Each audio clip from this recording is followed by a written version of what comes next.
Welcome everyone to the final round of DMP 2025. We're celebrating 15 years of smoke here at DMP, the Polish Drift Championship. My name is Brandon. We're joined by Kian. On the side is an absolutely crazy one. We're back at Tor Poznań and it is looking great. We have got an insane lineup of drivers for the final, including some interesting wildcard drivers. And I'm looking in the chat and people are going crazy for one of them. And you guys are absolutely cracking me up considering talking about whether it's cars or GT7 base or Forza. I love you guys. You're brilliant. But yeah, we've got plenty going on. Look at the venue. Everything is looking insane. But we're here, round 4, the final round of the season. This is where we crown our champion. Obviously, Patrick Detmer has just taken first place in semi-pro. So now we decide second and third for semi-pro. And then we now get the top 3 for the pro category. And we've got so much going on, as you can see there. We've got the car show in the paddock, as well as amazing food vendors, all of our sponsors. It's going to be crazy.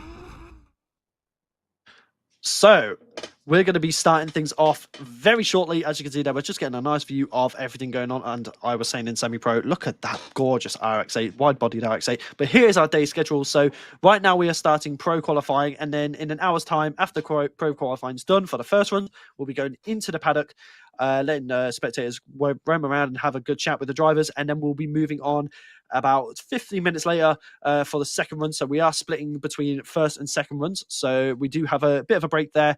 So make sure to tune in for the second run stream later on. But for now, we're going to focus on the first runs. And there is a lot to see and do. We are going to be shortly joined by our 2 on the track social media and reporter, Victoria and Kamil. Cześć, dzień dobry, Kamil Michałowski z tej strony. Ja mam okazję podczas 4. rundy Driftingowych Mistrzostw Polski relacjonować dla Was to, co dzieje się zarówno w padokach, jak i na torze podczas tej transmisji. Ja nazywam się Wiktoria Rozenek i relacjonuję dla Was na naszych social mediach bieżące informacje, ciekawostki, ale również rozmowy z naszymi kierowcami, więc serdecznie zapraszam Was do obserwowania naszych profili. No i moi drodzy, wiemy tak naprawdę, że nic nie wiemy, ponieważ ta ostatnia runda wyjaśni nam, kto zostanie mistrzem podczas Driftingowych Mistrzostw Polski 2025. Rozmawiając z zawodnikami tutaj w padoku podczas trwania kwalifikacji semi-pro, no tak na dobrą sprawę wszyscy mówią, że tak zacięcie dawno nie było. Wiele emocji, zapraszamy Was serdecznie do śledzenia i możemy Wam życzyć udanej zabawy. No to co, startujemy. So that is Victoria and Kamil, our social media reporter and our on-track reporter, doing all of our interviews. They have been absolutely amazing all season, so a big thank you to them. It's another thankless job in the drifting industry.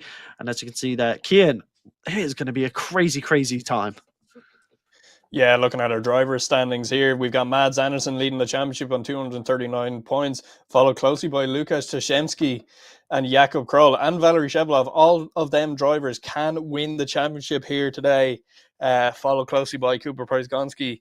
As well as we look through the rest of our grid there, with Greg Merlew in 11th, Mateusz Suski sitting in 14th, Fabian Dorozinski, who actually is driving a Sposob Motorsport car today, his gearbox broke in practice there yesterday, so not able to get that fixed. So Sposob Motorsport lending him a car for this round. As we drop through the rest of our grid here, you can see we've a lot of drivers in this pro category, so many here, and you can see a couple of wildcards that were there from last round. The likes of Ite Sada joined us last round, but we will Tim Hydrus there not having the greatest of seasons. Same with Sandra Yanaskaita.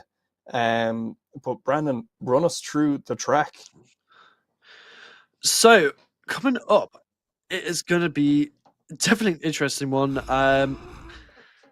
So, starting off, we now have the Tor Poznań layout for round 4. Very different to last round. Obviously, a lot of tight and technical corners, but going into the initiation to outer zone 1, we do have a small decel there for drivers to utilize, as it is quite a tight corner. So, going from outer zone 1, coming around nice and wide to outer zone 2. And this seems to be where people in semi-pro were struggling a lot. Obviously, there is a big difference between the cars in semi-pro and pro, so we'll have to see how they cope with that. But as they come through outer zone 2, they come nice and wide and transition now into outer zone 3. And this is the biggest zone we have on this layout for this weekend. And this is where a lot of zone control is going to be utilized, as we have a manji section, as you can see there with the teardrop, where they're not allowed to touch, with a going into out zone 4 with a slight decel going into that clip as well. So then they have to bring it nice and inside to out zone in a clip 5, should I say, and across the line. And that is our layout for the final round of DMP 2025, and it is going to be a very interesting one, as we have our judges to be there. in Poznań on this great track is the fastest track of this year. If we will see the same thing what we saw during the practice today, the drivers were showing really spectacle. So we are ready to watch them in qualification, to sort them for the battles and see the best show. Thank you, David Class there. Our amazing judging team have been consistent throughout the entire season, and they have been doing an amazing job. So a massive thank you to them, as we will be going into qualifying very shortly. So let's get qualifying started for pro for the final round of DMP 2025, celebrating 15 years of smoke. Let's go at Tor Poznań.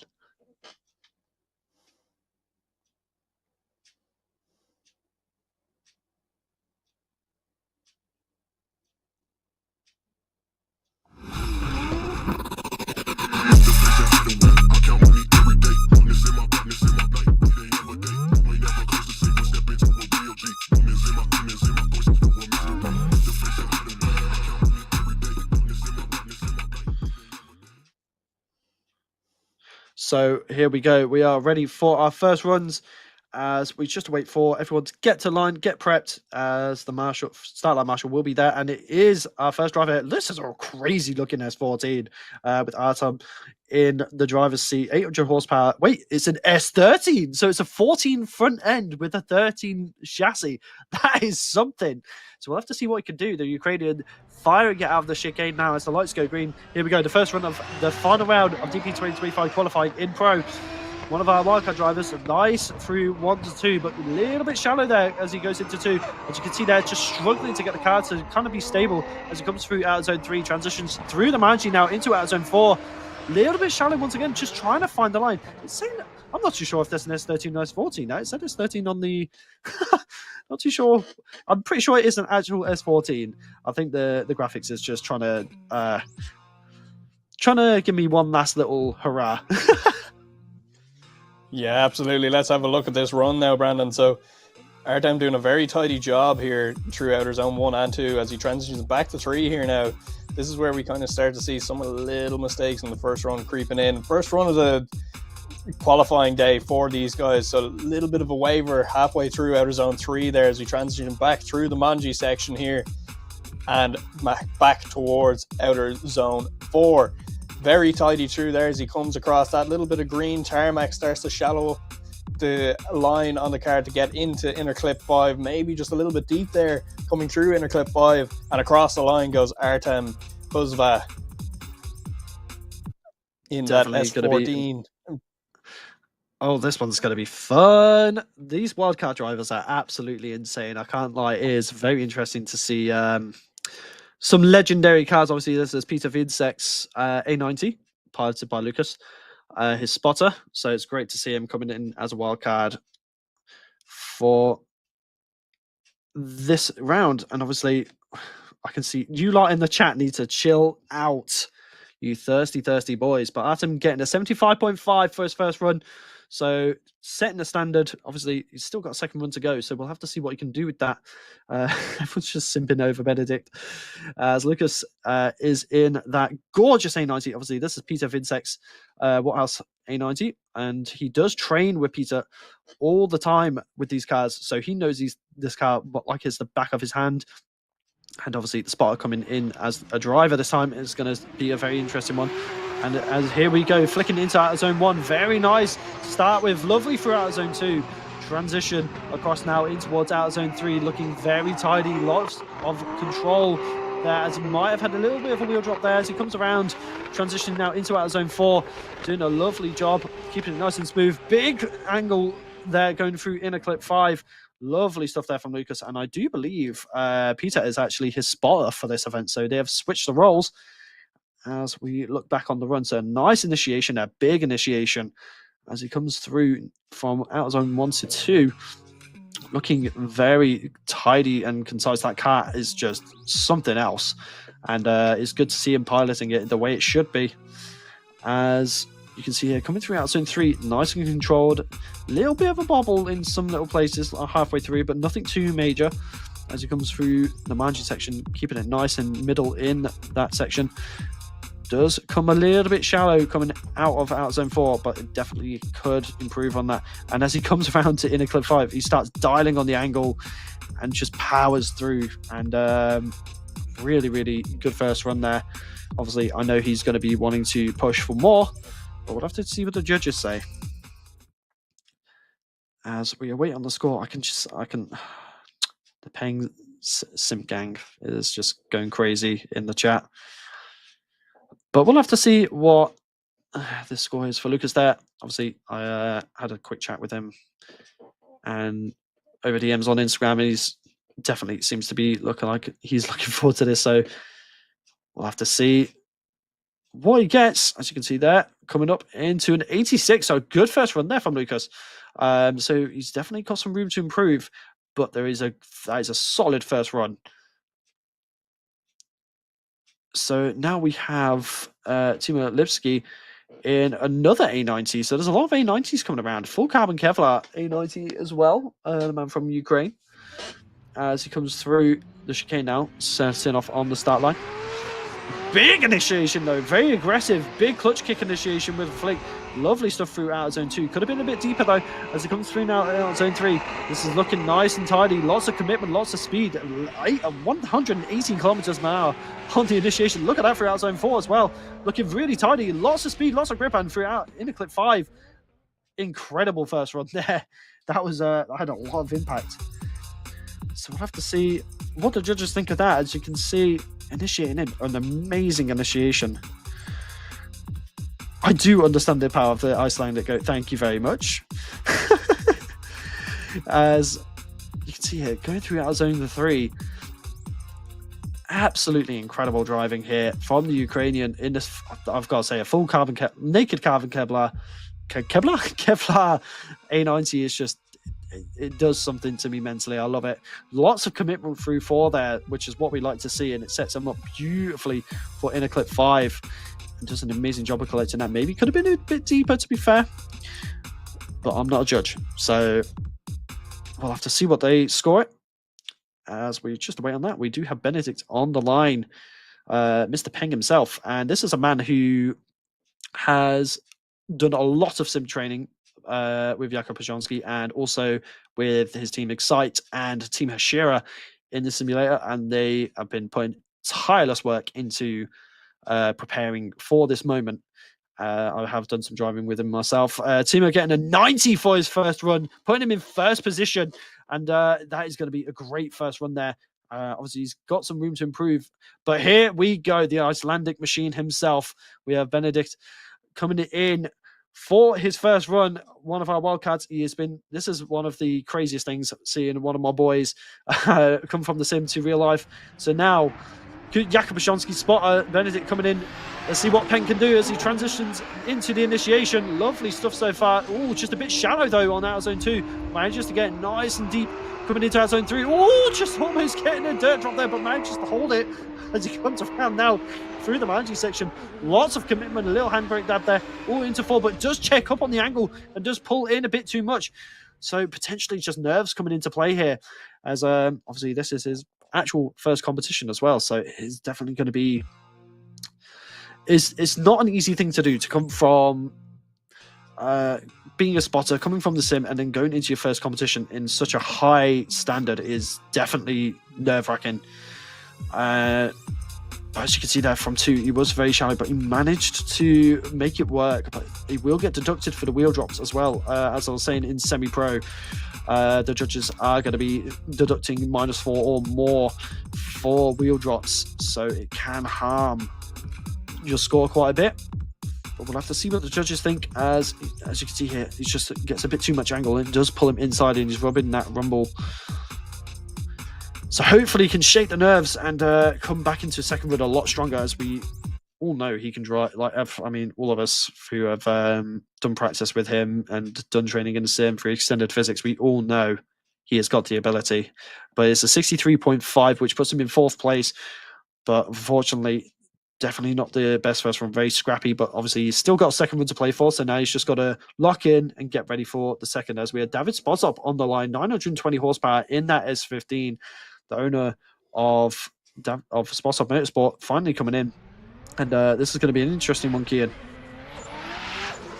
Yeah, absolutely. David Spotop to initiate in to outer zone 1 across, outer zone 2, transition back towards outer zone 4, or sorry, outer zone 3 even. Doing an incredible job around outer zone 3 there, the cleanest we've seen around there all day. As we come through outer zone 4 here, across the green tarmac there, through inner clip 5 and across the line. That was a very, very fast run, Brandon. The commitment there from David Spotop is unbelievable. Definitely. I mean, this is a man that's... He doesn't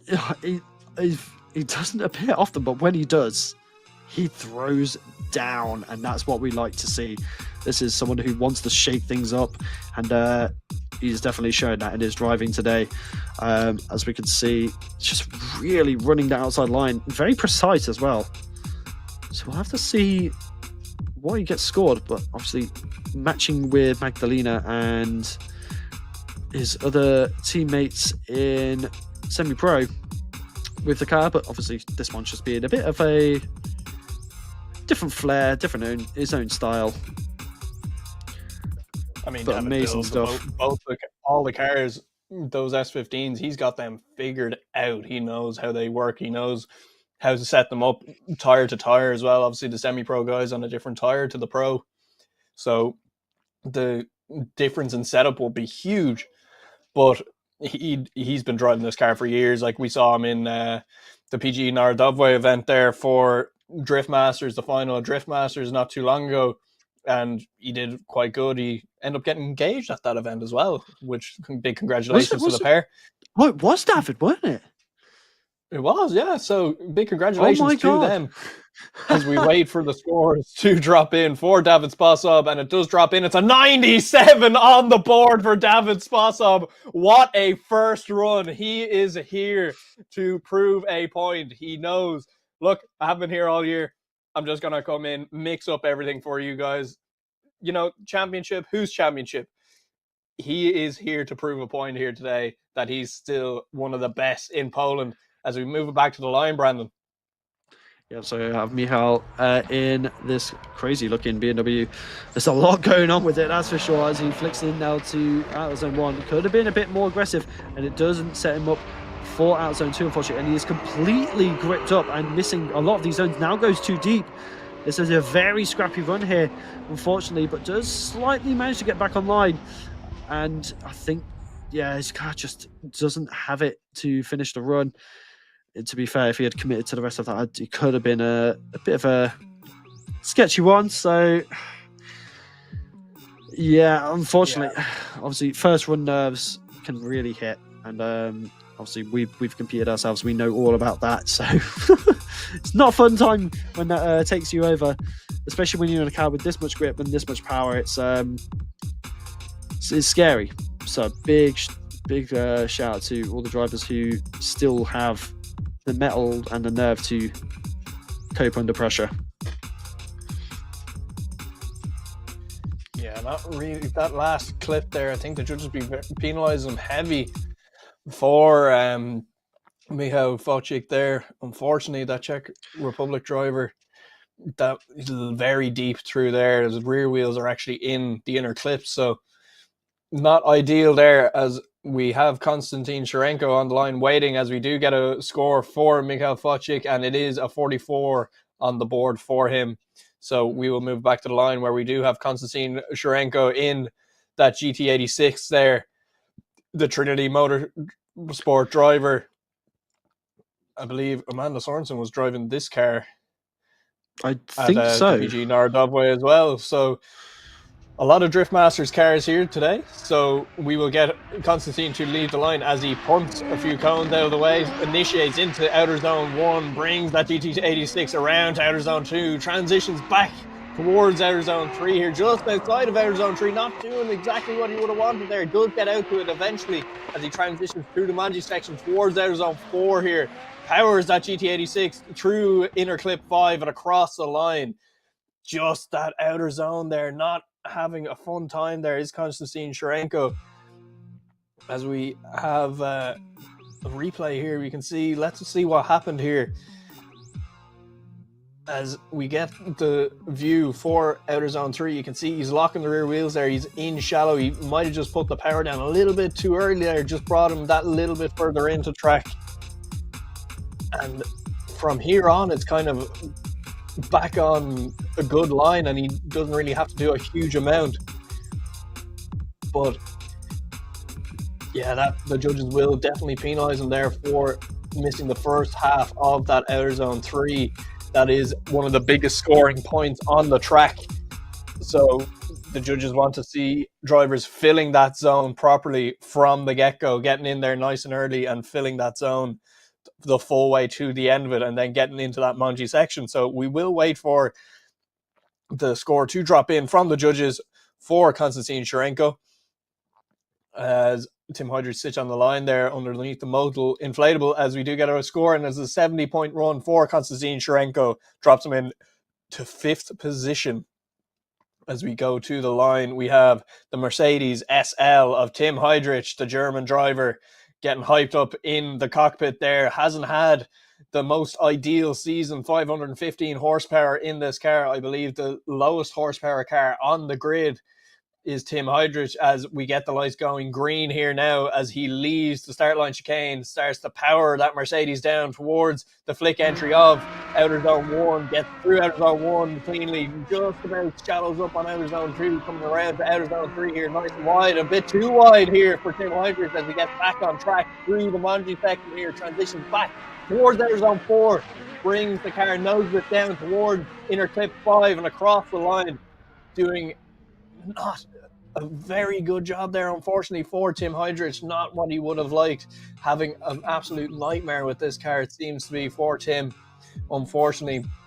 But not a bad run overall. It will be a score on the board, I believe, for Mr. Heidrich in this beautiful Mercedes SL. It's nice to see the Mercedes there. It's not a car that you'd see usually on a drift track. But you can see, yeah, they're dropping on wheels. Not going to be good for your judging score.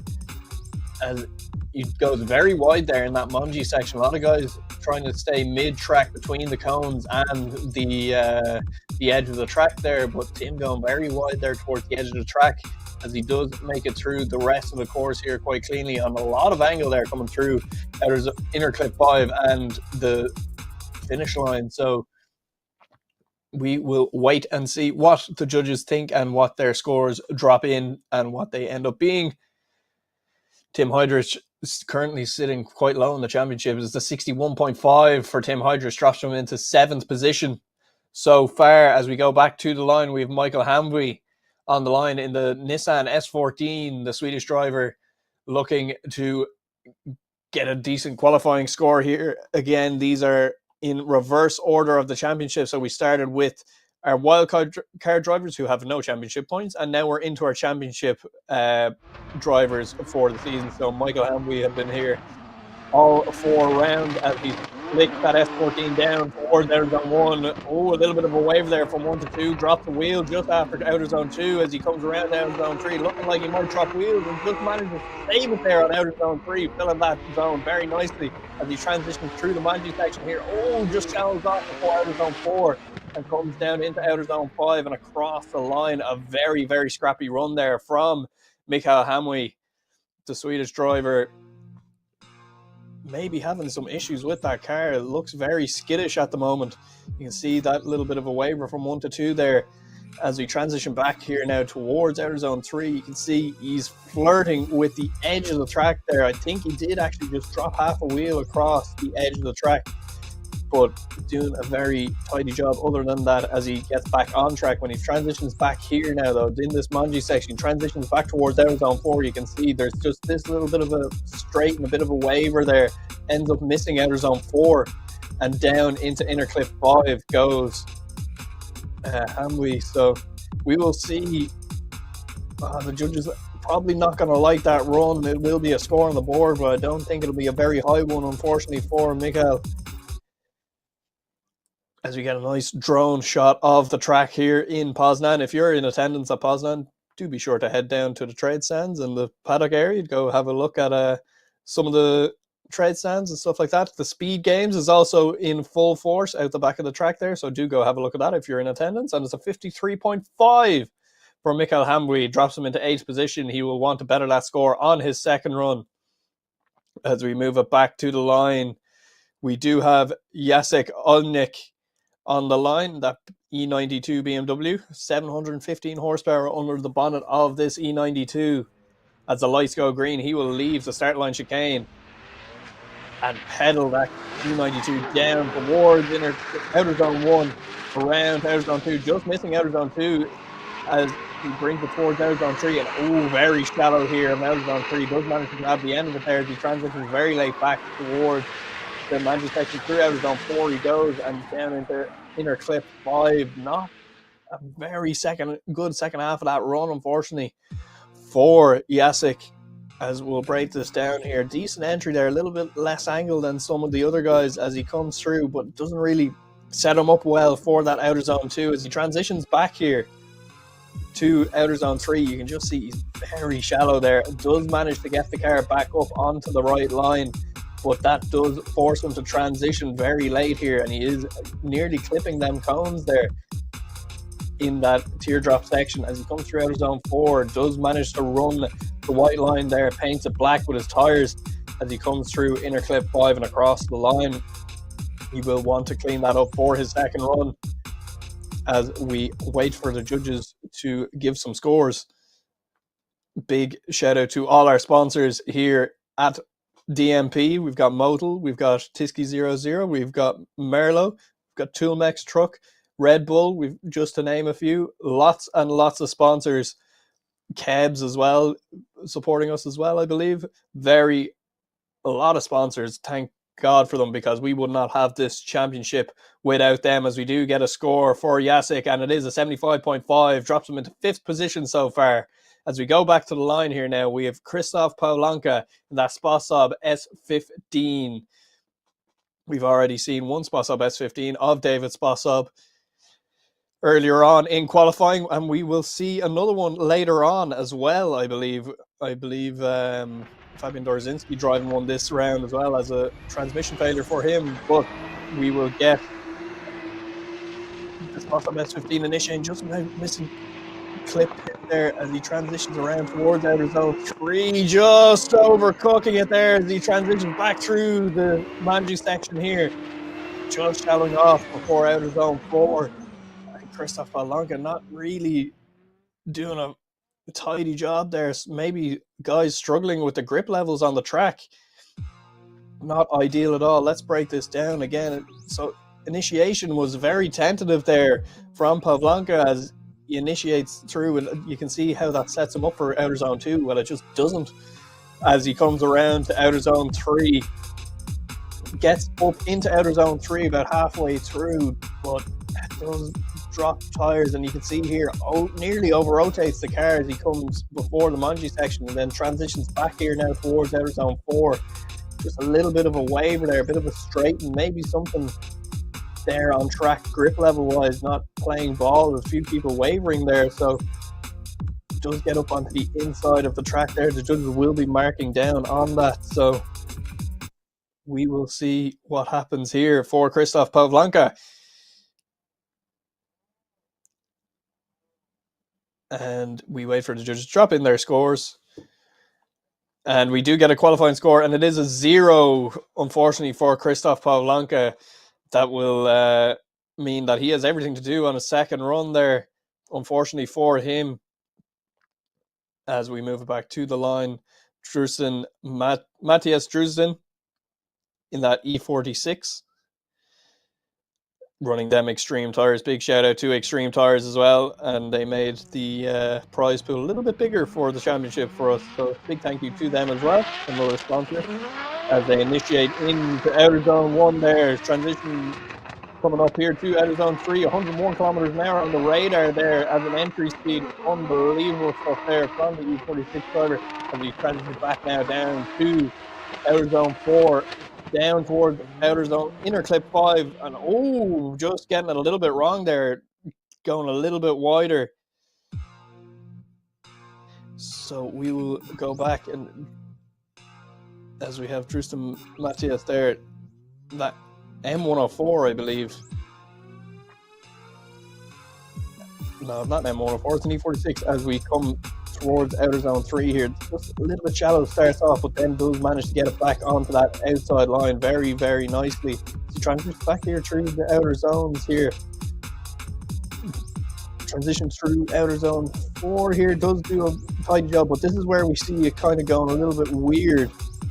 Does straighten up. You can see that front wheel locking up there to try and get up. Does clip a wheel on the inside of the track, and that's what we were seeing there earlier on. So we will see what the judges make of that. A lot of guys kind of maybe just upset about the grip levels here at round 4. As he does get a 64 on the board, Matthias Drusden.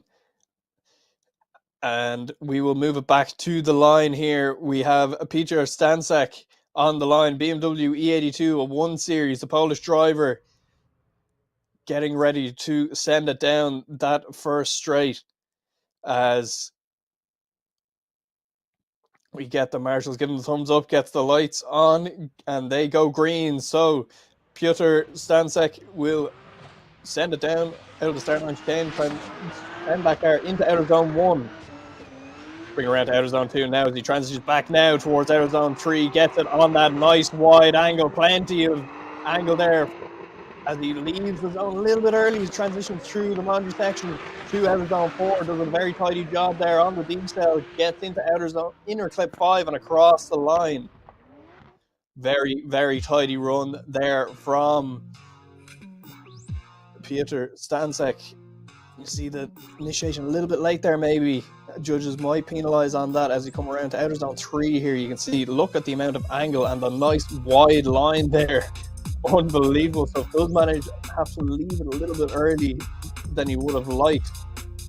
Gets into outer zone 4 then and starts to pedal that car down towards inner clip 5. So we will see what the judges make of that one. I think they'll like that run. Certain aspects of it were very, very good. So he will be happy with that run. He'll go back and break down on the pits what happened with that run. He'll talk with his spotters, talk with his team, see what they need to make any changes to the car. If he's happy with it and he knows what he did wrong, maybe he'll just leave it the way he is, because if you know how the car is handling out there already, why not just leave it? So we will see what the judges have to say about that one as we get a qualifying score. It's an 85 for Piotr Stansek, as that will leave him in 4th position. As we will go back to the line as Krzysztof Kozkar is on the line, Brandon. Yep, definitely. This is going to be a good one. I mean, look at those wheels. I do believe they're 59 Norths. Yes, they are. Gorgeous, gorgeous wheels. I've been seeing a lot of 59 North stuff recently, but this BMW is looking absolutely... It's quite a simple livery, and I quite like it. But nice initiation going from out of zone 1, nice through 2. Big transition now coming into 3, could be a bit deeper. He manages to let it flow. Not too bad in out of zone 3. Obviously, could have been a little bit deeper. Manchester come around into 4, a bit shallow into 4 as it comes around now into inner clip 5. Not too bad for a first run whatsoever. Definitely a good run. Lots of commitment, lots of fluidity and style. It's just now the question of, will the line be good enough? Yeah, absolutely. As he initiates here through outer zone 1 and outer zone 2 and does a very nice job through there. As he transitions back here to outer zone 3, a little bit shallower than he would have liked. I think more angle as well he would have liked to have coming through there. As he transitions through this Manji section here and makes his way towards outer zone 4, does grab it a little bit shallow, not as wide as some other drivers coming around there, does make it through inner clip 5 and across the line. So I think he would have liked to be better in some areas, but that is a good score to have on the board for your first run. And a lot of these guys, they will put in kind of a banker lap just to make sure that, you know, I want to be in the show. Let's just make sure I'm in the show. So we will see what happens here now with the judges' scores. Definitely. I mean, this is... First one's always a bit of a safe one. And then you do see a little bit more commitment, sometimes a bit too much commitment in the second run. But an 80 for his first run, put him in 5th position. Not too bad whatsoever. Obviously, room for improvement, but there's definitely a lot to do and say when he goes into his second run. We got Christian Salma in that EA2, and that thing has definitely seen better days, especially at the front end. It is it's looking a bit sad. I won't lie. The headlights do make it look a bit like it's tired. But as he initiates in that EA2, nice initiation, a little bit of a bubble there, but manages to keep it going nice and smooth for the rest of this so far. As he goes through out zone 3, just almost maybe actually dropping the wheel there. It comes through the Manji, transitions into 4, lots of speed, lots of grip. This is looking very nice as it comes through inner clip 5, but 3-wheeling across the last corner and across the line. That was a really fun run to watch. Yeah, absolutely. So let's have a look at this now as he initiates through inner clip or outer zone 1 and 2. Transition back now towards outer zone 3. Does a very tidy job. You see the amount of angle he has there. Maybe just pushing that a little bit too wide there in some parts of outer zone 3. Comes down into the Manji section here now as he transitions back to outer zone 4. Brings it nicely down towards outer zone 5. You can see that little green bit of tarmac. That might change some grip levels there. I'm pretty sure that it'll change as the track grips in, as more rubber is laid down there. It's going to cause a little bit of an issue for some guys where some part of the tracks is going to have a lot of grip and some parts it's just not going to have any grip in comparison. So we'll see what happens with that throughout the day and throughout battles tomorrow, as it's an 86.5 for Christian Salmer on the board, drops him into 3rd position. As we have another Trinity driver on the line, it's Alex Holovnia.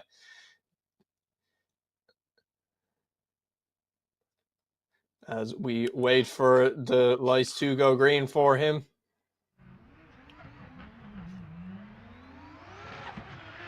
As he will fire that car down towards outer zone 1 now, fires it through towards outer zone 2 and just about misses outer zone 2 as he gets through into outer zone 3 here now. Transitions down into the big Manji section out towards outer zone 4, pedaling that CN6 chassis around this Poznań track and across the line he goes. Brandon, break that down for me. So Holovnia being a very calculated driver, obviously just not making it into 2 in the way he probably would have wanted to be, but does make it work. As you can see here, transitioning across into our zone 3. A lot of control, a little bit of a waver there, just nothing too crazy. Manages to keep it smooth as it comes exits 3, really nice there on our zone 3. Coming across now into 4, looking very solid towards the rear section of that zone, as what the judges are wanting to see as it comes into the inner clip 5. Definitely a solid first run, so we'll have to see what they can do in the second run. Yeah, as we wait for the score to drop in here for Alex Halovnia in that CN6, the Ukrainian driver, that Trinity Racing Team driver, that Trinity Racing Team have been doing a lot recently. They've been kind of competing in Spain as well, as far as I know, and Yep, hopefully they are all over the place. they just seem to be going everywhere at the moment. It's nice to see that they're offering cars up to the likes of Amanda Sorensen, getting some experience in Europe as well for her, so that's great as well. So we will see what scores drop in for Alex Halovnia, and that will be an 81 on the board, drops him into 6th position so far, as we will move it back to the line. On the line, it will be Darius Fabishak on the line, Brandon. Yep, Darius Fabishak, being an incredible driver in that Barra-powered S14. So we'll have to see what he can do in this round as we get him sent off down the line now, down through the chicane into the main straight. Here we go, nice initiation into outer zone 1, keeping it nice and wide into outer zone 2. Coming around now into 3, not looking too bad at all. Lots of angle and does over angle, which does unfortunately pull him out of the zone, and he is just not in the right space at all. But manages to find the line once again for the last outer clip, and in the clip, should I say. But unfortunately, I do think that is going to be an unchaseable run, potentially to the judges. Yeah, unfortunately there for Fabishak. We've seen this before. Like, this car is very different setup-wise to any other car on track. This is a Barra-powered S14, and you can see here, this is where it starts to go wrong. He just over-angles a bit coming through outer zone 3. He tries to dial on a little bit of angle, and a lot of angle comes off, and it has to force him down a little bit, and it sends him on the wrong line. He ends up transitioning midway through the Mungie section, way too early there. Ends up missing outer zone 4, gets it back online for inner clip 5. So unfortunately for him, I think you could be right, Brandon. That could be an unchaseable lead and might be deemed a 0, or who knows, maybe it might just be a very low score, and it is a 0 unchaseable lead there from Darius Fabishak, that AMZ driver. As we move it on to Mateus Fiau in that CN6, gorgeous CN6 chassis, GT86 there, 700 horsepower under the bonnet of that, Brandon. Is definitely a work of art, to say the least. A very simple car, but also a very nice one at that. So we'll have to see what he can do as he now comes in to the initiation nice and fast. Very shallow though, just completely missing 2, not even in the same postcode at that point.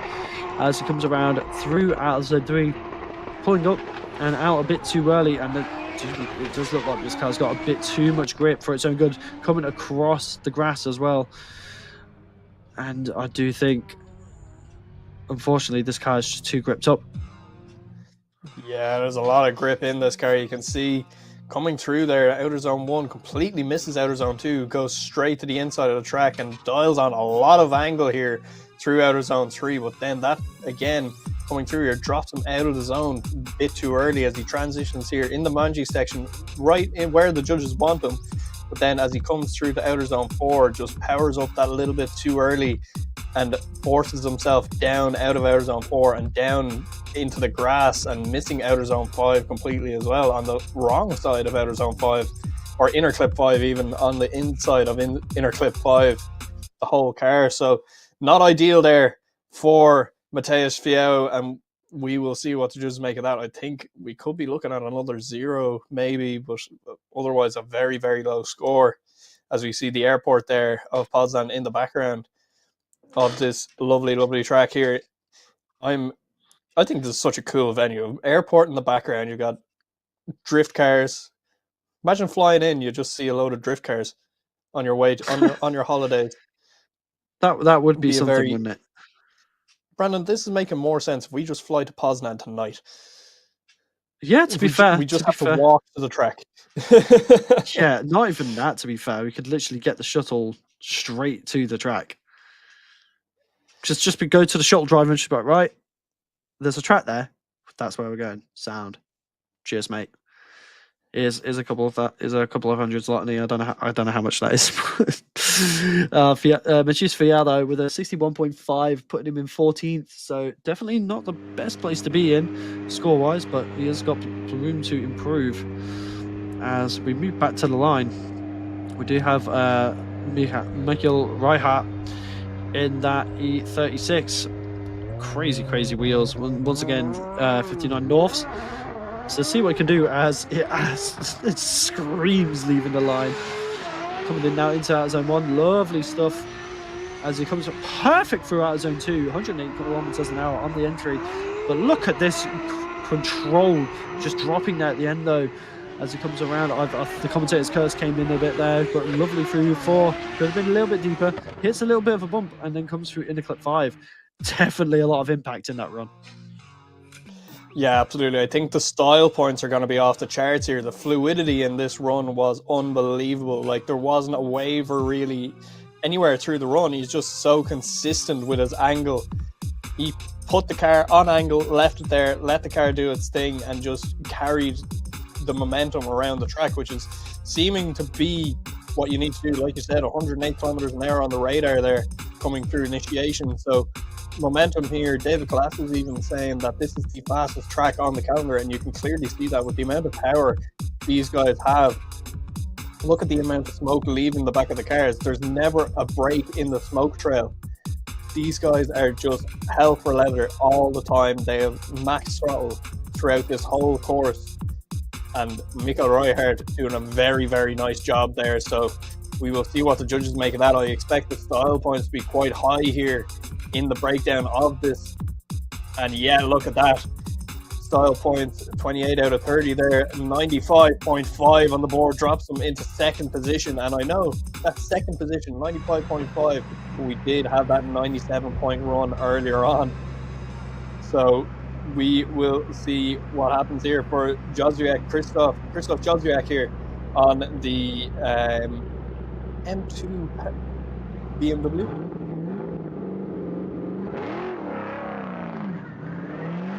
As he will leave the line here and starts to initiate that M2 into drift. Just a little bit of a late initiation there. 104 kilometers an hour on the gun, misses out of zone 2. A little bit too much angle coming out of zone 3, dropped out of it heavy, gets it back into the Manji section here, trying to get it back online through out of zone 4, comes into inner clip 5 and brings it around across the line and finishes out the run. Not exactly what he would have liked there, Brandon. For sure. I mean, it's while those, once again, this is still their first runs. The drivers are finding their grip, and it's going to be difficult gauging where they need to be. So they've got, I mean, of course, when we get further into qualifying as well for the second runs, the track could be completely different in the way it drives due to temperature changes and many other things like wind and stuff that can actually change how the track feels. So we'll have to see what happens within the second run, because at that point that is where it's at for them. As you can see there, it's a crazy run up, to be fair. It's actually a really short run up for how fast it is. Yeah, it's nuts how these guys are pulling like 108 kilometers an hour is what Michael Reichardt pulled into that first zone. That is wild for that short of a run up. But this is the other thing. We're seeing different styles of entry here as we do get a score on the board for Christoph Jozwiak, and it is 52, drops him into 17th position. But like I was saying, it's the style that these guys are taking to enter into that first corner is very different from run to run. Like, some guys are going for a straight line, some guys are going for a flick. Looking at other runs that score quite high, a lot of guys going for flicks for a high score run, as we have Magic Jarquet leave the line here and get through out of zone 2 here. 111 kilometers an hour. I believe that is the fastest we've seen coming through there all day today, as he comes through the Manji section here, down and out of zone 4, brings that Bosket F14. Oh, and a spin there for Magic. Oh no. As he spins out there, unfortunately, that was looking like a very nice run. Oh my god, this is how the thing. unfortunate. This is drifting. Let's have a look. Did he drop a wheel there coming through outer zone 4 and maybe just got it onto a little bit of slippy part of the track? I'm not And too he comes sure. around out of zone 3, and then he transitions back here. Let's have a look. And when he transitions back here, does he drop a wheel? No, he just washes wide a bit. And yeah, when he gets onto There that could be green a bit of bump. tarmac there, There's there was a potential. I bump think there. there is a. Yeah, you can see the car shake. So potentially the suspension unsettled and sent the car around. It's very unfortunate. Yeah, so that will be a 0 on the board for Maciej Żerkiewicz. We'll move it back to the line. We have Peter Yutasi on the line. So Peter In that, Yutasi being. This is a man that wants to go far, to be fair. I do believe this is an actual F22 as well, so we actually do have 2 legit F22s, but he's initiates into out zone 1, doing a nice job. Lots of speed as well, 108 kilometers an hour, coming around out into out zone 3.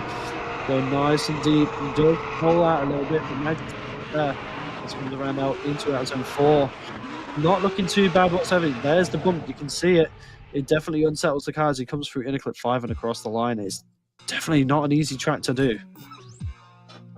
Yeah, I think it's that tarmac change there will unsettle a lot of drivers, but good flick entry here from Peter Yutasi as he fires that F22 around towards outer zone 2. When he transitions back here to outer zone 3, he does a very nice job getting in there nice and early as he powers that F22 around. You can see him locking the wheel there, just controlling how far that car is coming down out of that zone. Comes through the Monji section here, transitions back towards outer zone 4, and you can see how the suspension compressed. The car bounces there, 3-wheeling there through outer zone 5 or inner clip 5, and across the line goes Peter Yutasi. So that last section there, quite a bumpy section, a lot of suspension there, doing a lot of work, because let's be honest, if these guys have anything to do today, they need to make sure that suspension is well set up just for that last part of the track, because on entry and everything, you're setting the car on angle, and then through outer zone 3, you're kind of just making sure the car stays where you want it to stay. But when you get down into that last part, you're trying to push the car from the outside of the track to the inside of the track, and it's a 93 on the board for Peter Yutasi. So the very good score from him drops him into 3rd position, but he will definitely go back to the pits and just say, right, where can I grab them extra 7 points? How can I do this? As we go back to the line, is Joachim Vargaard on the line, Brendan. Yep, scores are starting to really go up, and obviously this M4 is something else. It's a big car, it floats out a lot, so you can utilize the weight of the car a lot here. It does miss outside zone 2, which is definitely not ideal as he comes around through out zone 3. Does wash wide once again, dropping wheels. Comes around and transitions into out zone 4. Ooh, just a little bit of a check up there. Just the clutch kick potentially knocking the car straight a little bit, but definitely not the cleanest first run there for him. Yeah, let's have a look at this. So enters in, gets clip 1, but does just miss outer zone 2 there as we transition back here towards outer zone 3. You can see does get that big M4 into that outer zone 3, but is dropping wheels kind of from halfway around it. As he transitions back here, does place the car nicely through the Monji section. As he transitions again now back to outer zone 4, gets it down nice and cleanly there. A little bit of a straighten there, I think, as he starts to dial on the angle to get to inner clip 5, but he ends up using that inner clip 5 as an outer zone and uses the rear wheels to get in there. But not ideal from Joachim Vargaard there, as we will wait for the judges to drop in their scores for that. We can see Carolina Pilarczyk warming up her tyres there at the start line. We will see what the judges' scores drop in to be here for Joachim Vargaard, the Norwegian driver. I've just had the weirdest. I've just had the weirdest offer. I've just had someone message me and say, "Do you want to try out a 2-stroke racing go-kart?" That kind of came out of nowhere. Yeah. Are they Yes, good? absolutely. Are they powerful? We do get a score here for Joachim Vargaard, and it is a 66-point run here. and drops him into 13th position.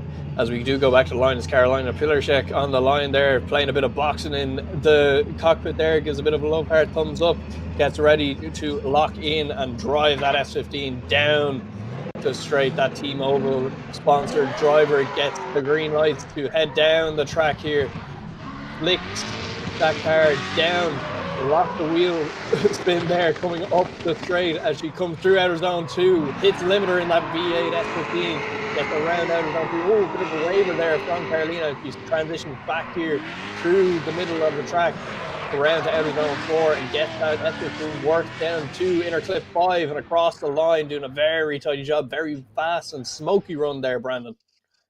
Yep, that was a very solid first run there from Carolina. I've been keeping up to date with all of her social medias and everything, and she is just a vibe. It's just such a good character, both in and out of the car. So it's good to see her having a lot of fun. And obviously, as you can see here, not a bad run whatsoever. Just this little waver here, this little bubble of angle, but she does manage to keep it nice and controlled. And one thing that I do love about her driving style is she's got a very smooth lead style compared to a lot of people. Very controlled. She knows the car very well, and it shows in her driving. Obviously, there are things to be desired in this run. Obviously, there are places to improve, but then once again, it is just there are 2 runs for a reason. We do have people talking in the chat as well. There's a lot of stuff going on.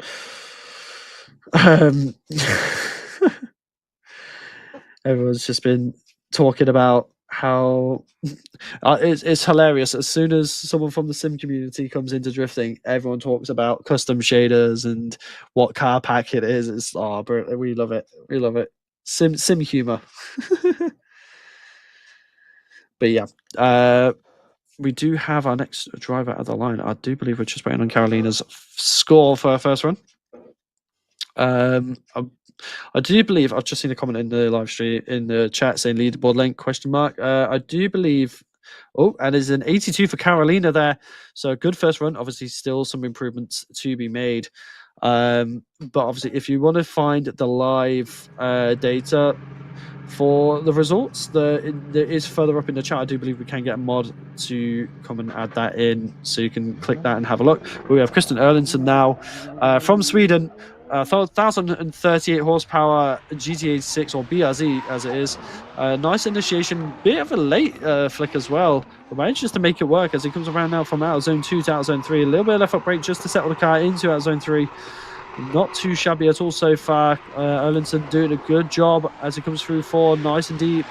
Could have had a bit of a wave at that bump. Is really starting to get to some of the drivers as he comes across the line.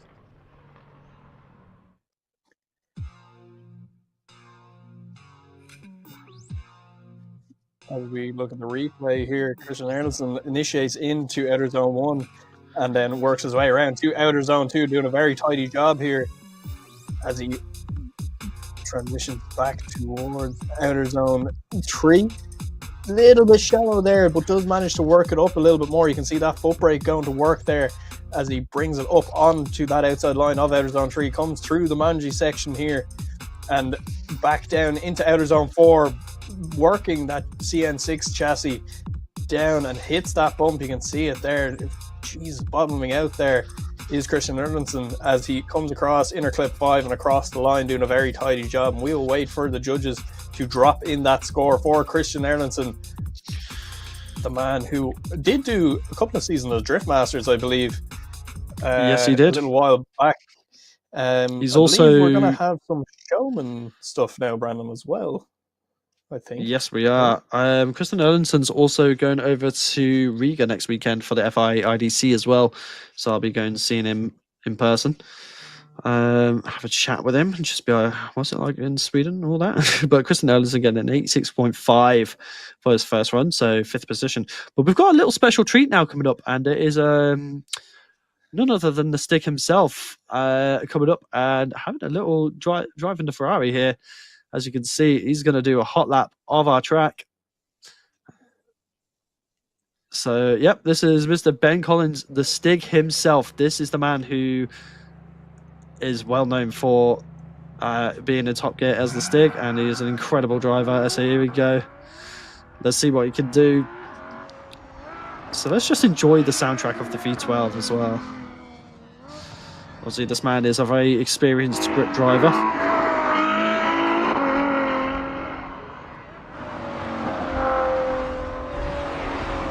Just hearing that V12 sing is just something else. And it is very cool to see someone like Ben Collins come in, and look at that getting sideways around the corners as well. Seeing someone like Ben Collins coming in, obviously he's a very famous name in the car journalist and automotive world. So he is amazing to have legends like him come through for the Polish Drift Championship and be a part of DMP. As you can see there, I think we are literally about to get an interview. So, ladies and gentlemen, the stick Ben Collins. Thanks for the rubber. The rubber, it makes the track good. It's really grippy, and this has been resurfaced since last time I was at Poznań, so it's exciting to be back. Yeah, it's not your first rodeo here. I love coming to Poland. I love everything about Poland. I love the food, the sport, the motor racing, and this track especially. So I always love coming here, and we're on the big track today, which is really fun. From Formula 3, 24-hour Le Mans and the TV shows, straight to Poland, to Poznań track. I have a feeling that you like this car, and as you said, the grippy track make it very good. Yeah, sadly the car is not mine, so I don't get to keep it. But we're having a lot of fun. I'm here with Fun and Drive. We're doing race taxis around the track to raise money for the charity to buy more ambulances for Poland, and having a lot of fun at the same time. So a lot of smiles. And there is a possibility to take a part on it because you will be driving for the charity today and tomorrow here in Poznań. Yeah. Yes, I'm ready to work. So put me to work. Come and you can. We have a selection of something like 20 cars. This is one of them. So I can take you around in almost anything. So we've got Mustang, we've got McLaren, the new Corvette, Ferrari, you name it, we've got it. And your favorite one? Today is the first time I drove the new Corvette. The mid-engine, it's kind of my favorite. Okay, so if you want, you can drive with Ben Collins, the stick. Hope to see you here next time. Thank you very much. Thank you. Bring it on. What a legend! What a guy! Honestly, he's done so much. He's got so much racing experience, and he's obviously his work on Top Gear is just legendary in the car scene. As we can see here, we've got like a nice parade of really cool cars to go through, and it is very strange hearing the most British accent ever in DMP besides mine. It's quite refreshing for me. But we do have this really cool GR Yaris rally car, and listen to that. The soundtrack of this car is just unreal. I think it's a GR Yaris. Pretty sure it is. I'm hoping it is. But what a car. It just is a Yaris. Rally cars just sound unreal. You can't beat it. And also I'm kind of just sat here in awe, enjoying it myself at this point. So he's gonna come round for another run. And listen to that. I'm pretty sure it's still running the 3-cylinder as well. And he's gonna do some donuts as well, which we'd love to see it. Some crazy control to be able to drive one of these cars.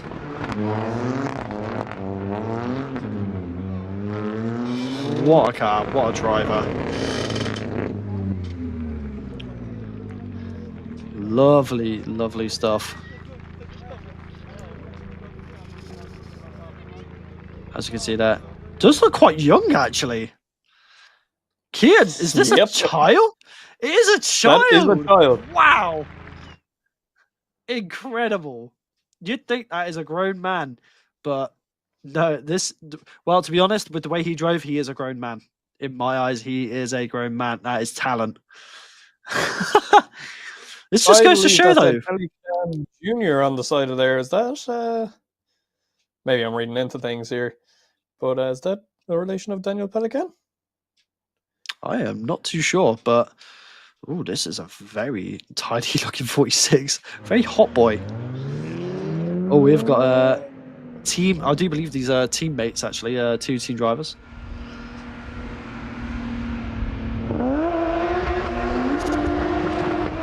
Also, just been told these are drift taxis. So I do believe we have got some. Look at that. I do like the liveries on those. Very tidy.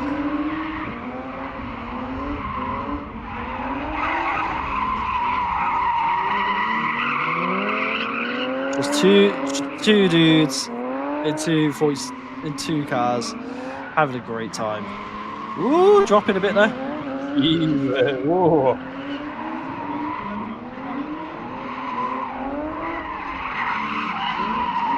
Tell you what, if I was inside there, I'd be getting thrown around. Yeah, they're swinging them E46s. They're doing an incredible job here. If you are in attendance at Tor Poznań, be sure to get there and do some drift taxi rides. It's just having fun. I think they're the best idea in the world. I think everywhere should have it. Yeah, that is very true. Every event. People putting in the chat, this isn't an intersection. Street takeover. Honestly.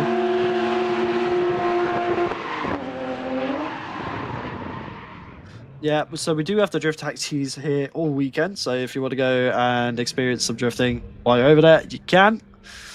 So we don't just get you to watch drifting, you can experience it for yourself. As we do have the brand new Corvette just kind of chilling there.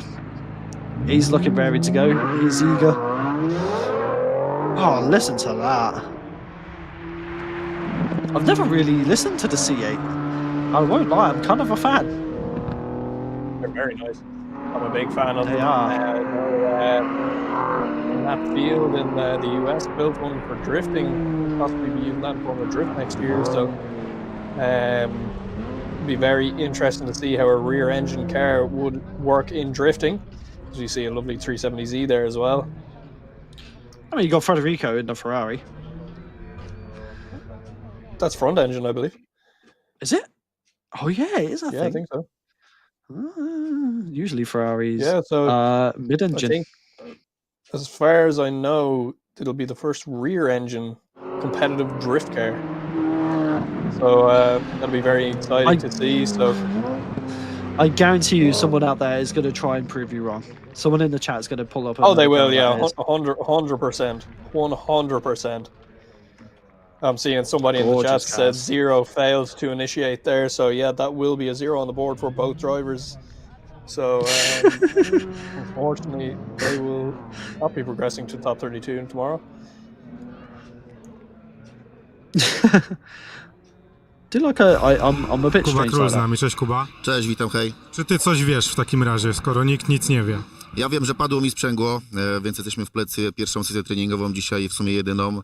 Na szczęście ten trening był też wczoraj i czuję się całkiem dobrze na torze i w samochodzie, więc jestem spokojny, że jak naprawimy samochód, no to na pewno będę w stanie pojechać wystarczająco dobrze. A co, no a wiemy na pewno, to czego nie wiemy, no to, że kto będzie mistrzem Polski. Dowiemy się pewnie jutro, ale musimy poczekać jeszcze. No a ten Poznań jak ci siedzi? Bo tu od kiedy wróciliśmy do Poznania, wszyscy mówią, że fajnie, ale jednak ten tor, mimo że wygląda na dosyć prosty, to prosty chyba nie jest. Nie jest. Myślę, że najtrudniejsza jest inicjacja i wejście w karting, czyli w sumie no, początek i koniec trasy. Ja osobiście sobie radzę dobrze na tym torze, no wiadomo, najtrudniejsze są pary, bo jak ciężko jest pojechać przejazd lidujący jakoś tam fajnie, no to też ciężko będzie za kimś kopiować linię, ale no co, na tym poziomie, na którym tutaj jeździmy, myślę, że każdy sobie radzi i że te przejazdy będą naprawdę fajne. Jeden z pretendentów do Mistrzostwa Polski w sezonie 2025 Driftingowych Mistrzostw Polski, Kuba Król. Trzymamy kciuki, wielkie dzięki. Dzięki wielkie.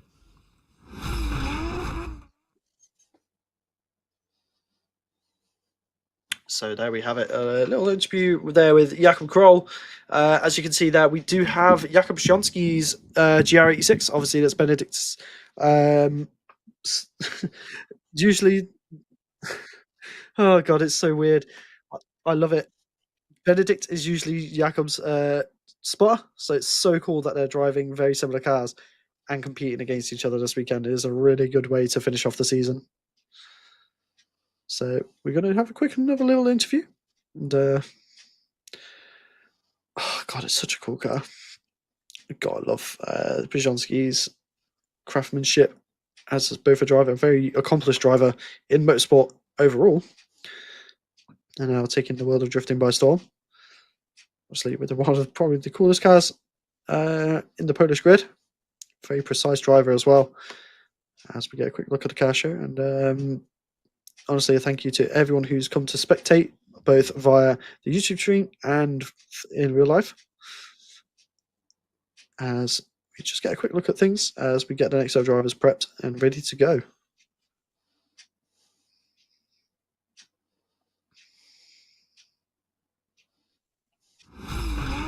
Kili is with us. Hi. Hi. What you're doing here in Poland? Tell us, please. We're having fun. Having fun. The next driver from Scandinavian country. Who's bring you here? My friend Ben, he told me about this event and I was interested and wanted to try it. And have you seen the first or second, third round of the drifting here in Poland? Yeah, I've been watching this series for the past 2 or 3 years now. Because our Icelandic friends have been competing here 2-3 years maybe. Fabian Torosinski. Yeah. So, what's your prediction for the first time in DMP? I'm hoping for a podium. Okay, fingers crossed. Thank you. Yeah, thank you. It's always good to see people coming through, mates recommending the championship and coming through together. Obviously, you got Ben that introduced him to DMP, so he wants to have some fun. As you can see, Jakob Kroll's car has definitely seen some better days. Seen a lot of action over the past season, both here and in Drift Masters. And just another, that RX-8, just, I love it. So cool. Yeah, Jakob's car. Kroll car gone through a long season between doing DMP and doing Drift Masters. That car has seen a lot this season. So a nice refresh over the off season now will be needed for that car, unfortunately, but I'm sure Kuba will be able to do it no problem. Kuba and his team very, very experienced with building cars and drifting them all over the world and all over Europe, and let's be honest, doing it at the highest level possible as well. Like Jakob Kroll is definitely one of the top drivers in Europe at the moment. Doing an incredible job there through the Drift Master season as well as this season in DMP. He is, No dobrze, drogi, to jak to zwycięstwo smakowało na poprzedniej rundzie? Oczywiście świetnie. Poczułem tą wolę rywalizacji i czuję, że stać mnie na więcej i mogę dalej osiągać moje cele. A jak Poznań leży Ci tutaj ta nitka toru, bo zbieramy opinie. Jedni mówią, że fajnie, że tu wróciliśmy, że legendarny Poznań, no ale z drugiej strony bardzo dużo głosów, że trasa bardzo mocno wymagająca. Tak, mi leży Poznań, bardzo lubię tą trasę, jest szybka i wymagająca. Dużo trenowałem ją na symulatorze i myślę, że jestem przygotowany. No tak, trochę zabawne, bo zazwyczaj ludzie, którzy jeżdżą na symulatorach, nawet nie tylko w drifcie, to przeważnie na Poznań się wybierają. Tak jest, też dużo o tym słyszałem, więc mogę to potwierdzić. No dobrze, to co? Trzymamy kciuki za kwalifikację i za jazdę w parach, która, no wiemy, że tutaj w Poznaniu bardzo duże emocje nam dowozi. Oczywiście tak, nie dziękuję i mam nadzieję, że damy fajne show. No to powodzenia. Dziękuję. So we're just getting a look at what's going on in the pits. Obviously, you've got Bartosz Arstelarski's feed controlled E92. Really cool car. Obviously, that's Wojciech Fabiszak. Just in that interview after his semi-pro qualifying. So now we're just getting things prepped, and you get to see a bit of the behind the scenes and what's going on around the track. That besides just the drifting, this is what it's all about. It's all about the things that are happening in between as well.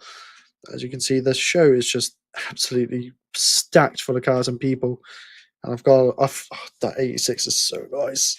There's so many cool cars there, and I'm kind of jealous I couldn't go and see that in person. But obviously, it's just an incredible event to be a part of. And It's been an incredible season. Genuinely has been an incredible season, and we are honoured to be a part of it. It is something. It is definitely something. I've seen people putting commentators live translate. I don't speak Polish. I'm sorry. That's why we have an English Polish stream there. I think it's just taking a bit. We butcher some names as well. We try our best. I'm going to go through a full off season of studying how to pronounce Polish names. And then I'm going to pronounce all the Polish names now next year. And then Brandon's going to make a fool of himself because he didn't do the same. No, don't know what you're on about. I'm looking through the rest of our grid here, Brandon, and who's to come. Like we're halfway through and we haven't even seen our heavy hitters yet. The likes of coming up next would be the likes of Dominic Kerr, Alexander Fiau, Fabian Dorozinski, who's driving that Sposob S15 today, Mateusz Suski, Vedemark, Bartosz Stolarski, Victor Anderson. Actually, for anyone who doesn't know, I believe is actually out of competition. He blew an engine. As far as I can tell, so he will not be competing this round. But moving on, then we've Kevin Verubel, Mikhail Zarakevsky, the likes of Kuba Prozgonski, and then our top four: Valery Shevlov, Jakub Kroll, Lukasz Tasemski, and Mads Andersen. And this is nuts to think we're only halfway through the first runs of qualifying right now, as we do have Alexandra Fiau on the line in that 200SX S13. As she leaves the line, that V8 powered S13 starts to fire that S13 down towards the outer zone 1, does a very tidy job for outer zone 1, does just about miss outer zone 2. Oh, has a bit of a waver there, doesn't get out to outer zone 3, unfortunately, for Alexandra Fiau. He transitions back here now to outer zone 4, brings it around across the bump and into inner clip 5 and across the line. Brandon, make sense of it for me. Nothing makes sense when you try to make sense. It is what it is. No, on a real one though, Alexander Fiau doing a great job. Obviously, it's just a bit shy out of zone 2 there, coming around and just too much angle before going into 3, and unfortunately does miss out of zone 3 completely. Obviously, there's a lot of grip in these cars and on the track, as Ben Collins was saying. There's a lot of grip on it, even for grip racing. It allows the cars to hook in. And as you can see, she does come a bit inside, which does make her potentially drop a wheel in a bit too deep as well. But not a bad first run. Obviously, there's still improvements to be made. Unless you're getting that 99 or 100, it's not perfect. And in drifting, nothing is perfect. But as you can see there, we're just waiting on the score. Yeah, just you do that. You do that. Yeah, as we wait for the score to drop in from the judges, we do get a score of 62.5 for Alexandra Fiau. That drops her into 18th position, so she will want to do a little bit better than that on her second run later on in qualifying. As we do move it back to the line, we've Dominic Kerr on the line in this Opel GT. This thing is so cool. Car. It is the coolest. I love this car. It has, hands down. I mean, he's definitely not had the best of luck in some moments, but we'll have to see what we can do with this run. Big initiation there. Could have been a bit more aggressive on it, but he does set himself up to be too shallow for out of zone 2, but manages just to get into 3. And obviously, there's going to be a big deduction. He does drop here as well as he comes around now into out of zone 4. Not too shabby, but obviously, it's just not the run he wanted as he comes across the line, and he's going to have to make up a lot of work for the second run. Big up to DJ Crazy on for doing live translations in the chat. But yeah, definitely not the cleanest run there from Dominic Kerr, but as you can see, that missing outside zone 2, definitely got some work to do. Yeah, missing outside zone 2, very late into outside zone 3, does manage to get it back onto the correct line there. Maybe even dropping a wheel over correcting, so bringing it back through the Monji section here. That car is a very snappy car, nice and short, lots of power, lots of torque, but then ends up dropping a wheel there on just before outer zone 4 comes across the bump. You can see the suspension working hard there to keep that car steady as he's nearly three-wheeling going across inner clip 5. A very, very interesting run there. A couple of wheel drops, a couple of mistakes there for Dominic Kerr. Will want to tidy that up on his second run, but we will see what the judges have to say about it now in a second. As we wait for that to drop in, we can see the flags of our sponsors. You see that ambulance there. That's why Ben Collins is in Poznań there today, to help raise money so Poland can buy more ambulances. So please do support that if you can. And it's a 73 on the board for Dominic Kerr. It's a position 14 for him. As we move it back to the line, we will have Marek Vartalovic on the line in that PS13, the Max Racing. Beautiful, beautiful car. Probably one of the nicest S13s on the planet.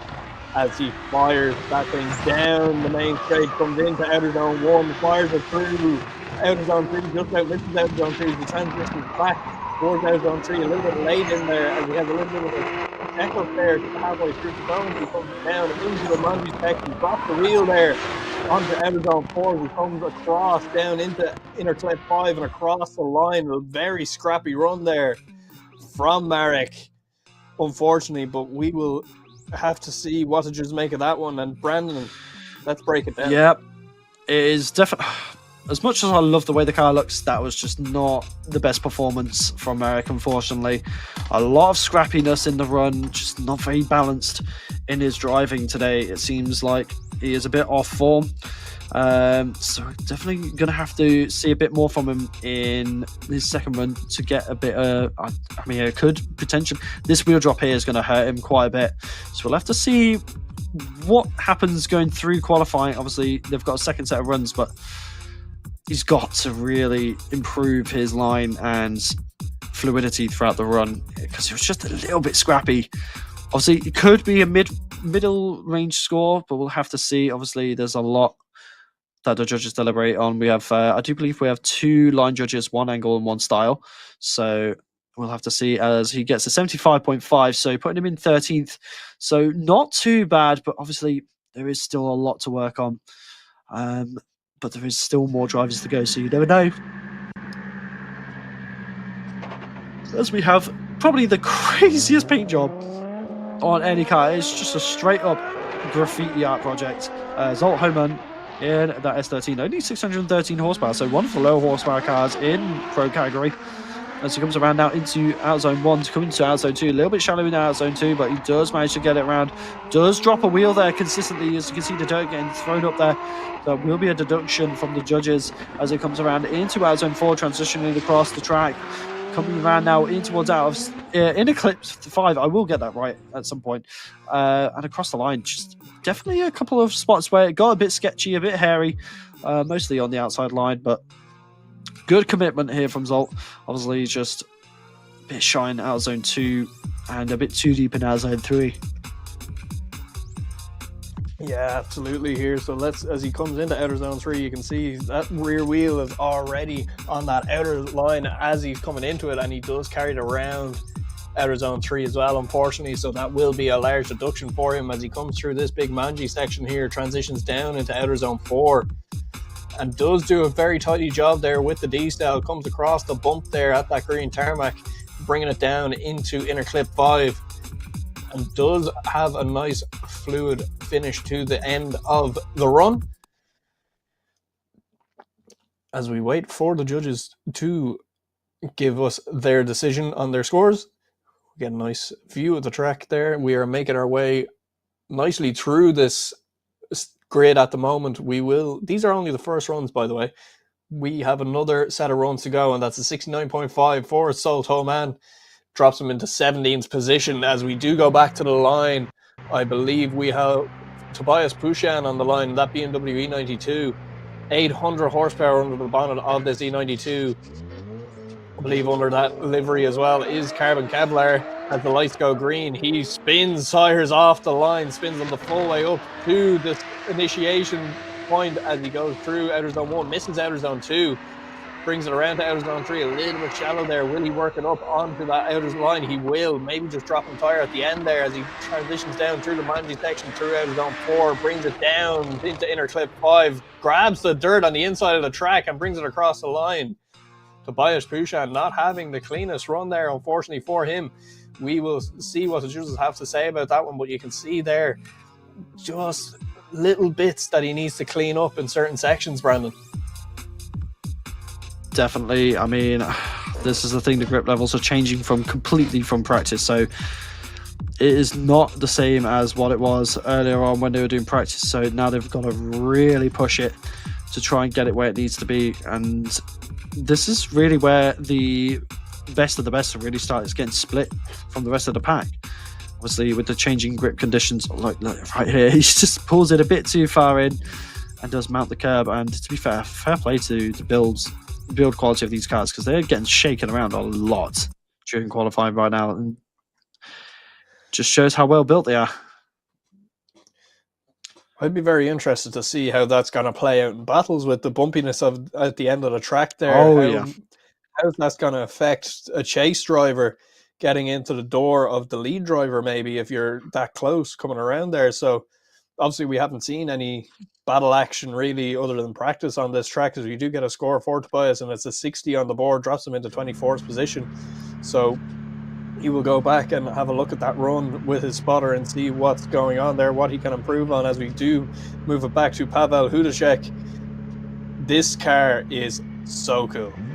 I love a 350Z, and I'm so glad there's one on the grid, especially with big superchargers sticking out the bottom of that, as he flicks that 350Z down through in outer zone 1, brings it to outer zone 2, does manage to grab that clip as he transitions back towards outer zone 3 here, gets the power on a little bit late there as he transitions now into outer zone 4, lovely through that section, painting that white line black and around to inner clip 5 and across the line, doing a very, very tidy job. This could be a very high score here for Pavel Hudacek in that 350Z from the Czech Republic. Definitely. I mean, Pavel Hudacek not having the best of luck in the previous rounds of the season, so it's good to see him coming out and looking a lot stronger this time compared to previous rounds. Obviously, he's got a very smooth driving style in that 350, as he's been spending a lot of time in it. Obviously, it's not often you see people compete with 350Zs. It's more the 370s these days, so it's really cool to see this particular version of the chassis being utilized to its full potential, and I am all for it, like you said. So we'll have to see what the judges think of this run. Obviously, definitely a good safe run, but I wouldn't say it's quite up there to be up with the highest scores. Obviously, don't hold that to me, because I will look terrible if it is the opposite of what I just said. But obviously, I'm not a judge, so we'll have to see. Pavel Hudacek again, an 89.5, so I stand corrected. So currently in 5th place. Incredible stuff there. Obviously, the main thing was, to me, it just looked so smooth, but at the same time, it looked safe. So it just goes to show how that can really work in your favor to the judges. But we have Peter Kowalski now in the Tiger Energy S15, probably the craziest car I've ever seen.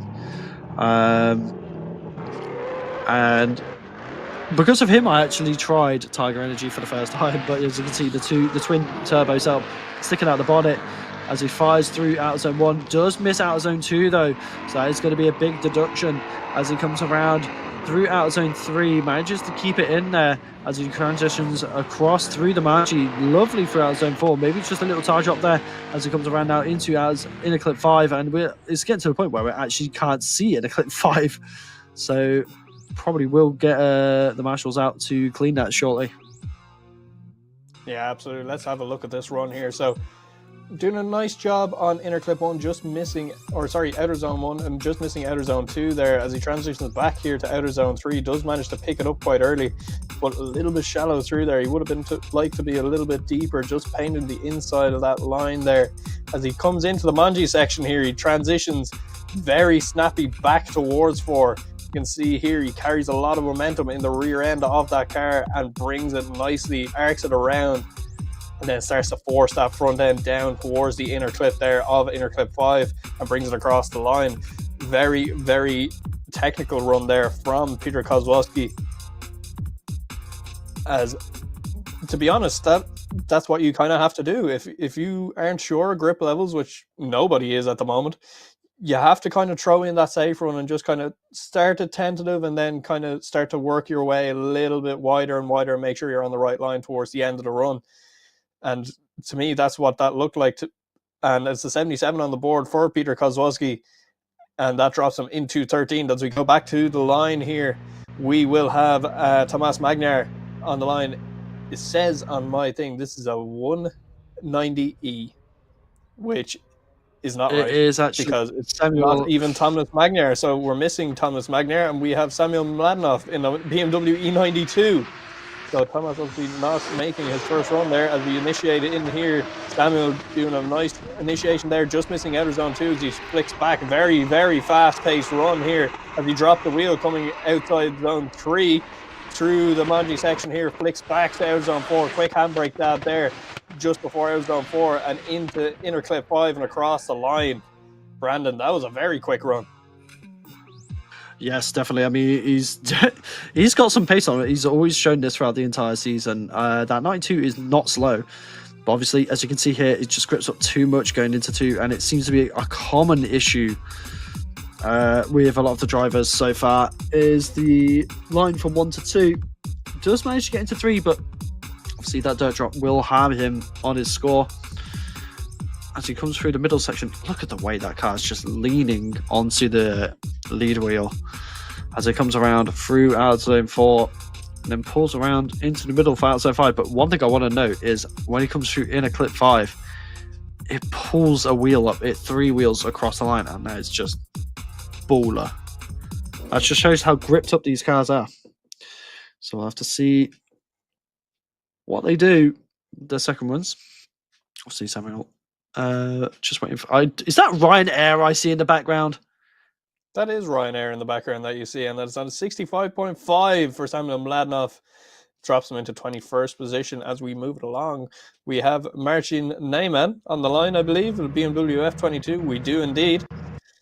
And Marcin doing a very nice job this season, and wanting to keep that ball rolling now and wanting to kind of improve where his position is in the championship as he sends that F22 down towards outer zone 1, flicks it in, brings it around to outer zone 2 nice and cleanly as he flicks it back towards outer zone 3, does get into outer zone 3, 113 kilometers an hour on the radar gun there on initiation. Incredible speed on that entry for such a short run up as he works his way down into inner clip 5 and across the line.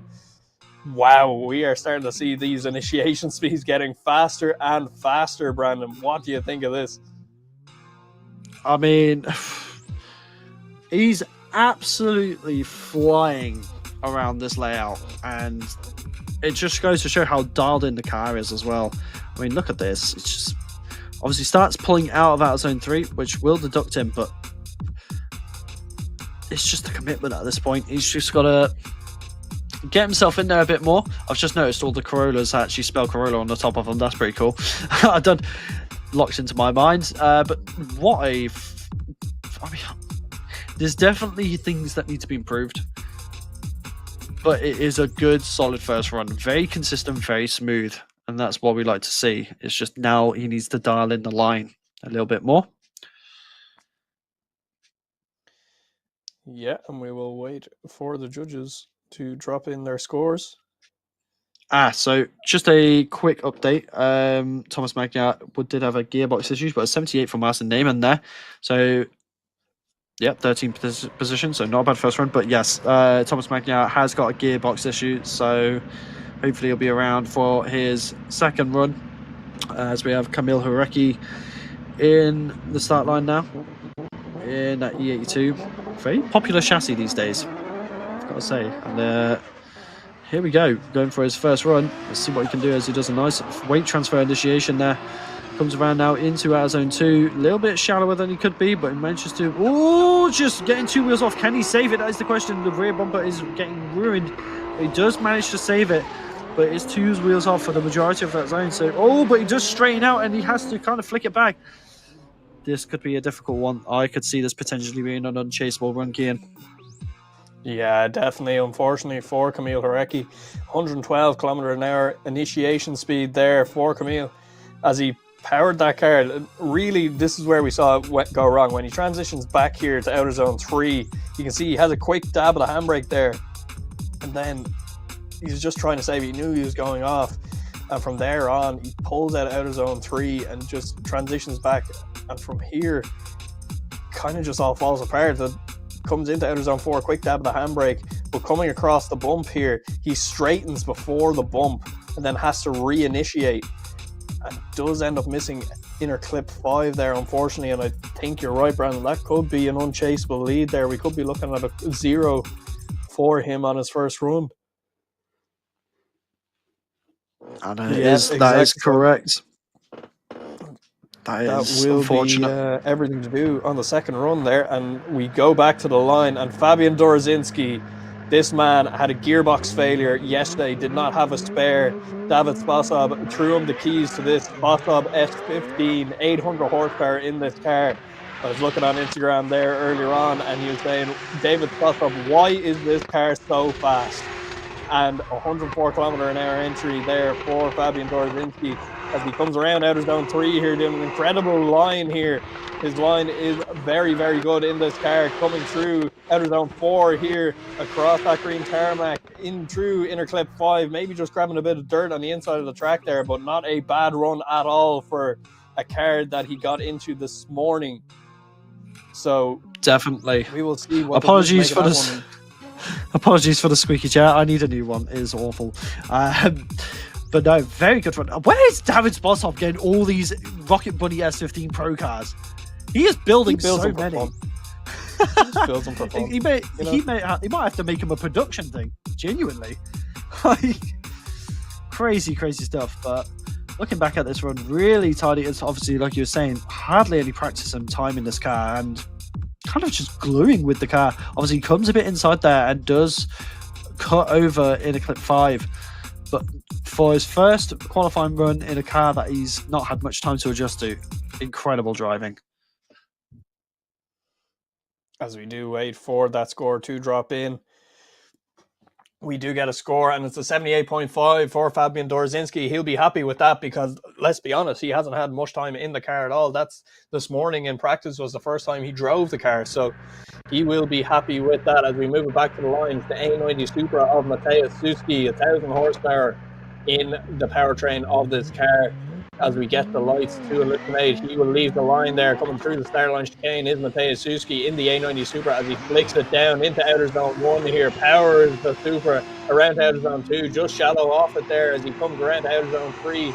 Starts to put the power down, just dropping that little bit inside there of outer zone 3 as he transitions back now to outer zone 4. Brings it nice and cleanly around through inner clip 5 and across the line. Maybe getting a little bit wide there of inner clip 5. Not too sure, would have to wash that back again, but not doing a terrible job for his first run of qualifying, Brandon. No, definitely. Obviously, last round having a bit of a bonnet issue. Definitely was an interesting last round for Mateusz. If you were there at the Peggy Nardave at Drift Masters, he was on show there representing DMP as well, so it's good to see Mateusz getting involved in advertising the championship.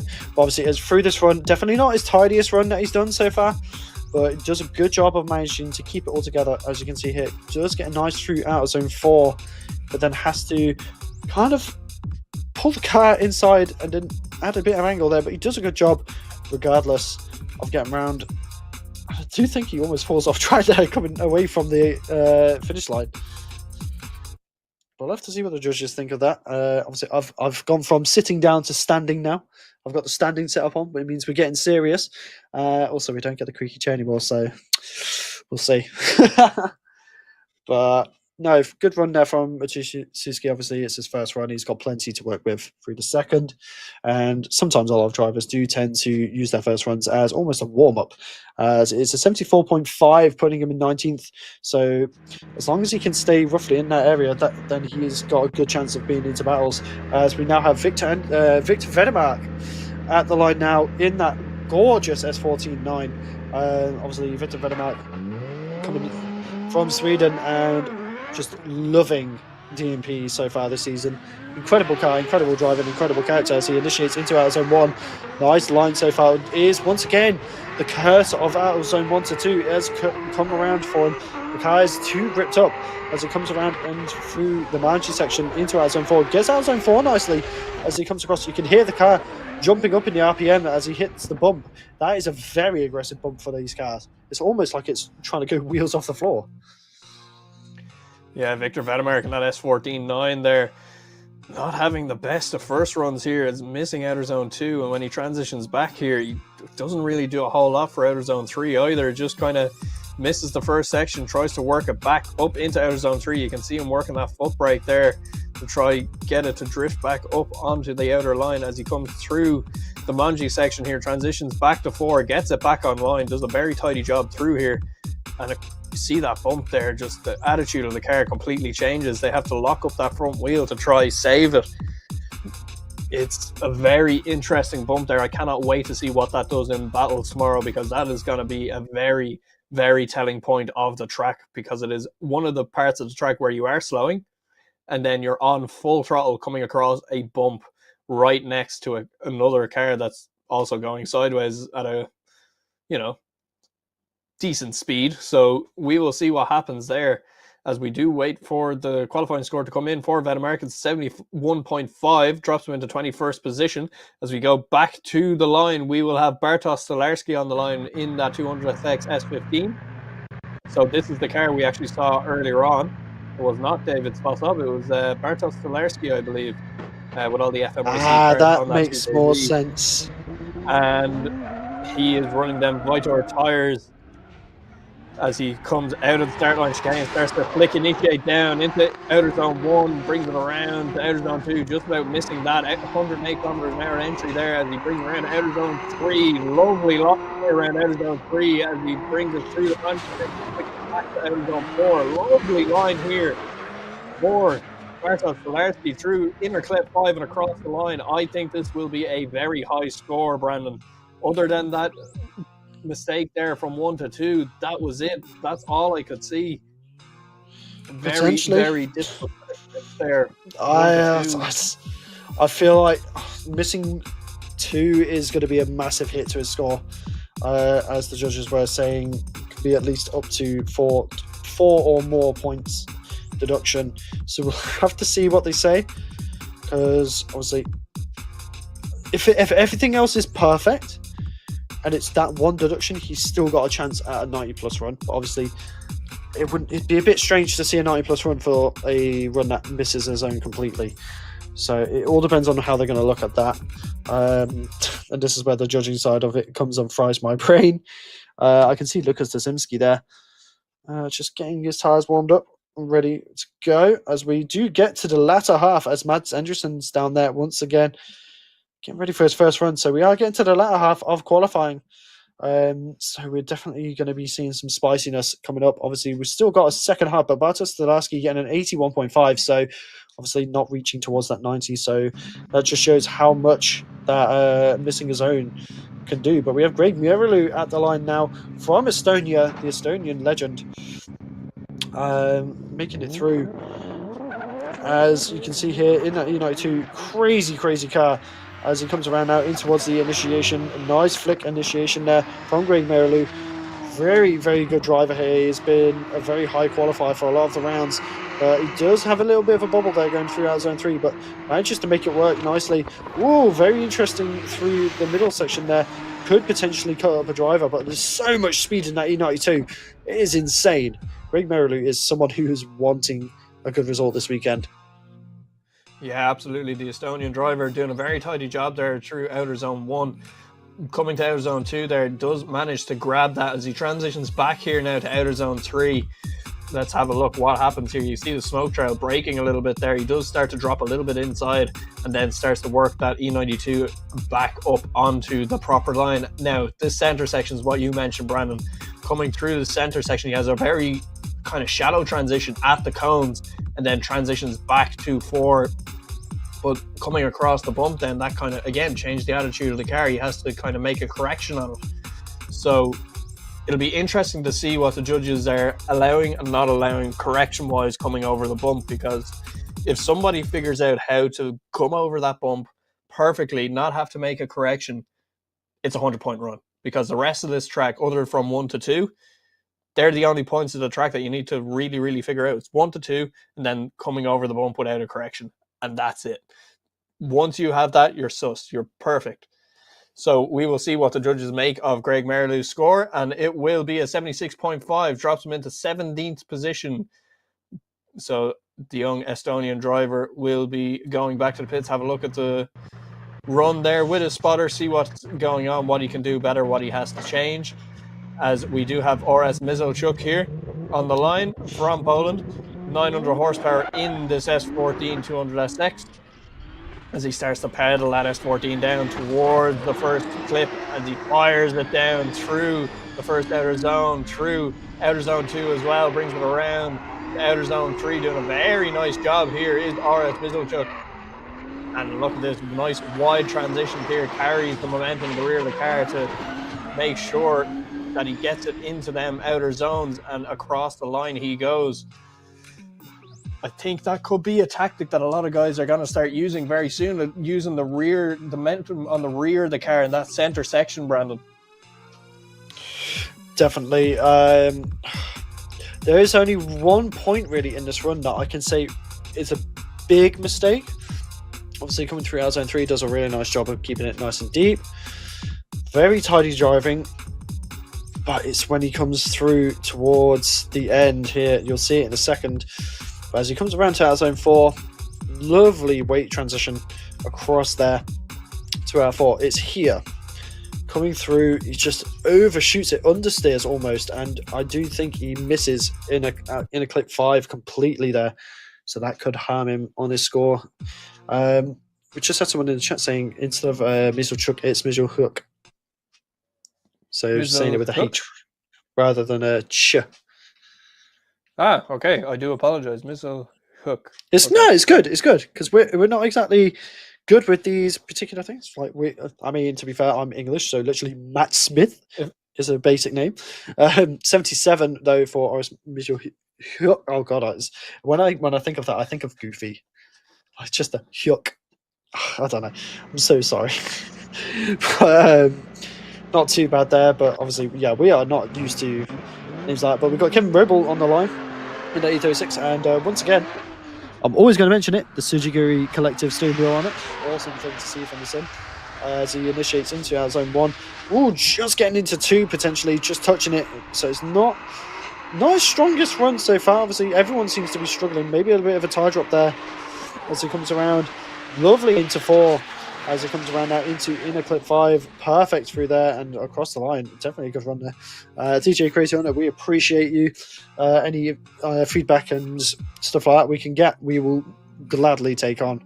But Kevin Roble definitely not having the cleanest first run compared to what he's used to doing.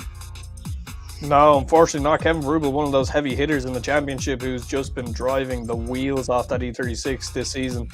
Obviously, 1 to 2 is obviously an issue there, but coming through outer zone 3 isn't that bad there. He's very good line through there as he transitions here through that center section. Coming through outer zone 4, just drops possibly a wheel there. Coming across the bump here, then again, just that correction on that bump is just really hurting drivers. Does make it to inner clip 5 and across the line, but we'll have to see what the judges make of this one, because it is very interesting to see. And I might actually send David Class a text tonight and ask him, how are you marking that section with the bump in it? Because it is a very interesting thought process of how you do judge that. And it's an 87.5 for Kevin Vrubel, so that's very good for him. Drops him into 6th position. He would have liked to be in that 90 zone, but unfortunately with that mistake. But that was one mistake that he had from 1 to 2, and realistically, had he got that, you would have been very high 90s there. As we do move it back to the line, it's Mikołaj Zarkeski to get the green light to be sent down the start line chicane down the straight here as he spins the wheels of that S15 through outer zone 1 there, through outer zone 2, does manage to grab outer zone 2, brings around outer zone 3, starts to pedal that S15 around outer zone 3 through the center section here, uses the back of that car to swing it around over the bump, does it very nicely, very tidy over the bump there. Wow, Brandon, I think that might be the cleanest we've seen anybody go over the bump. I mean, to be fair, this is a driver who's very controlled, lots of skill, lots of talent, but obviously, as you can see here, this is a bump that you have to be prepared for. But unfortunately, it's still, once again, people struggling to get the cars to float out deep into the zones, which just shows how much grip there is on the track and in the cars themselves. As you can see here, coming around into 4, takes it really well here, keeps it nice and stable, does affect the angle a little bit, but uses that to the best of his ability. Yeah, so we'll see what happens there with stuff. The judges, the call on that. Like, I'm very interested. I wonder, could I get information on that, on how the judges are marking that zone? But we will wait for that score to drop in for Mikołaj Zarkeski there in that S15, and we do get a score. It's an 86.5, drops him into 8th position. Very good score there for Mikołaj, as he will go back to the pits, as we have Nasser Al-Habali Eurus on the line. And yep, this is a man. There. Oh, we love you too. We love you too, Nasser. Nasser is definitely... Oh, he's got tape on his wheel. I'm guessing that's to show spoke markers. That's one way of doing it. But yeah, Nasser Al-Habali, listen to that thing. It is sounding even more aggressive than it normally does with the supercharger. Obviously, could have been a bit more on the angle there. Oh, he gets the grip and pulls perfectly into outer zone 3. That is probably the best we've seen people enter into outer zone 3 so far and keep it withheld. But Nasser is on a mission right now as he comes around through to inner clip 5 and across the line. What a first run there for Nasser. Obviously, he's trying to make a statement. This is Brandon, his first... Honestly, kid, speechless. I'm fairly certain, and I'm going to look like an idiot now if this is wrong, but I think he's just top qualifying with that score. That is an unbelievable run. Look at this. How he got into outer zone 3 and did not drop a wheel. You can hear him in the run. He just absolutely hammers the limiter of that V8, and that you can hear the supercharger go nuts there in that run. That was unbelievable. Nasser Al-Habali is here to prove a point, and he does it so well as well. Coming over the bump here, doesn't have an attitude change in the car, uses it to angle the car up to get the car into inner clip 5, using that to his advantage, doing an incredible job is Nasser Al-Habali. I gotta say, one thing to note is obviously the angle points might be a little bit lower than some, because obviously from 1 to 2 he was a bit shallow on the angle, especially through 3. So obviously, but then again, it's the line. He's got a really good qualifying line. Obviously, it's just, I think there could have been a little bit more angle. But then again, if that's how he drives the track, then there you go. But it is an 88. So if we look at the angle points, that's angle and style, that's where it kind of drops down. So obviously, judges are looking at that. Obviously, it was a great line, but there was just not much style or angle in it. So that did hurt him. So he needs to, in the second run, throw it a bit more aggressive, get a bit more flair in there, and get a bit more angle in the first half of the course, and I think he could go really far. But we have Jakub Brzonski now. Oh, look at the wobble there, the back of the suspension moving as he leaves the line now. The all-in-all Red Bull driver himself coming in through out zone 1. Lovely stuff, nice and consistent through out zone 2 as well. Will he be able to get through out zone 3? Yes, he will. Look at this from Jakub Brzonski, a very talented man. Poland's golden boy, but alongside Peter Vincek as he comes through. He looks a bit shallow through out zone 4 though, but he gets through out clip, inner clip 5 very nicely there. And obviously, definitely a great run, but just through out zone 4, it's just a bit weaker than what I was expecting him to do. But Kian, what do you reckon? Yeah, very tidy there from 1 to 2, and as he transitions back to 3 here, you can see how he lands the car. It's very precise, very technical from Kuba Prozgonski here. And you can see he's just locking up that front wheel, making sure the car stays where it needs to, comes into the center section here, starts to transition back. And this is the only mistake I can see from this run, is he's a little bit shallow through 4 than he would have liked. He's not right out on that outside line, but then you can see just straight in to inner clip 5 and across the line. There's not a whole lot wrong with that run at all. Maybe like you said with the last run with Nasser's run, angle-wise, but again, you're splitting hairs here. You're picking apart things that really, as Drift fans, were just like, that was a great run. That was an unbelievable run. How could you top that? But you're forgetting we had a 97 earlier on in qualifying. So we are waiting for the score to drop in, and that is a 91 on the board for Kuba Pryskonski. That gives him a 4th position overall so far. So he will be happy with that. As we move it back to the line, it will be Valery szę on the line, ready to throw down in that S13. As we wait for the lights to go green. We get the lights going green, and Valery will send that S13 into outer zone 1, bring the car around to outer zone 2. A little bit of a correction there from 1 to 2 as he comes around to outer zone 3, lands the car quite nicely through that zone as he comes through to the center section here, transitions back to outer zone 4, brings it around again over the bump through inner clip 5 and across the line. Not a bad run for his first run. Valery szę doing what he needs to do. Nice safe run, get a score on the board there, Brandon. Definitely, Valery szę being a very, very good driver. And it just goes to show it his points. But as you can see here, a little bit of left foot brake trying to get in. And it's just, once again, another kind of similar situation to Nasser Al-Abali, where the first 2 corners just kind of a little bit shallow on the angle, but manages to make it work quite nicely. As he comes across into 4, that's where he gets the handbrake down. The car goes onto angle. And definitely a solid first run. But obviously, once again, there is still more to be. I reckon there's more points to be gained there. Yeah.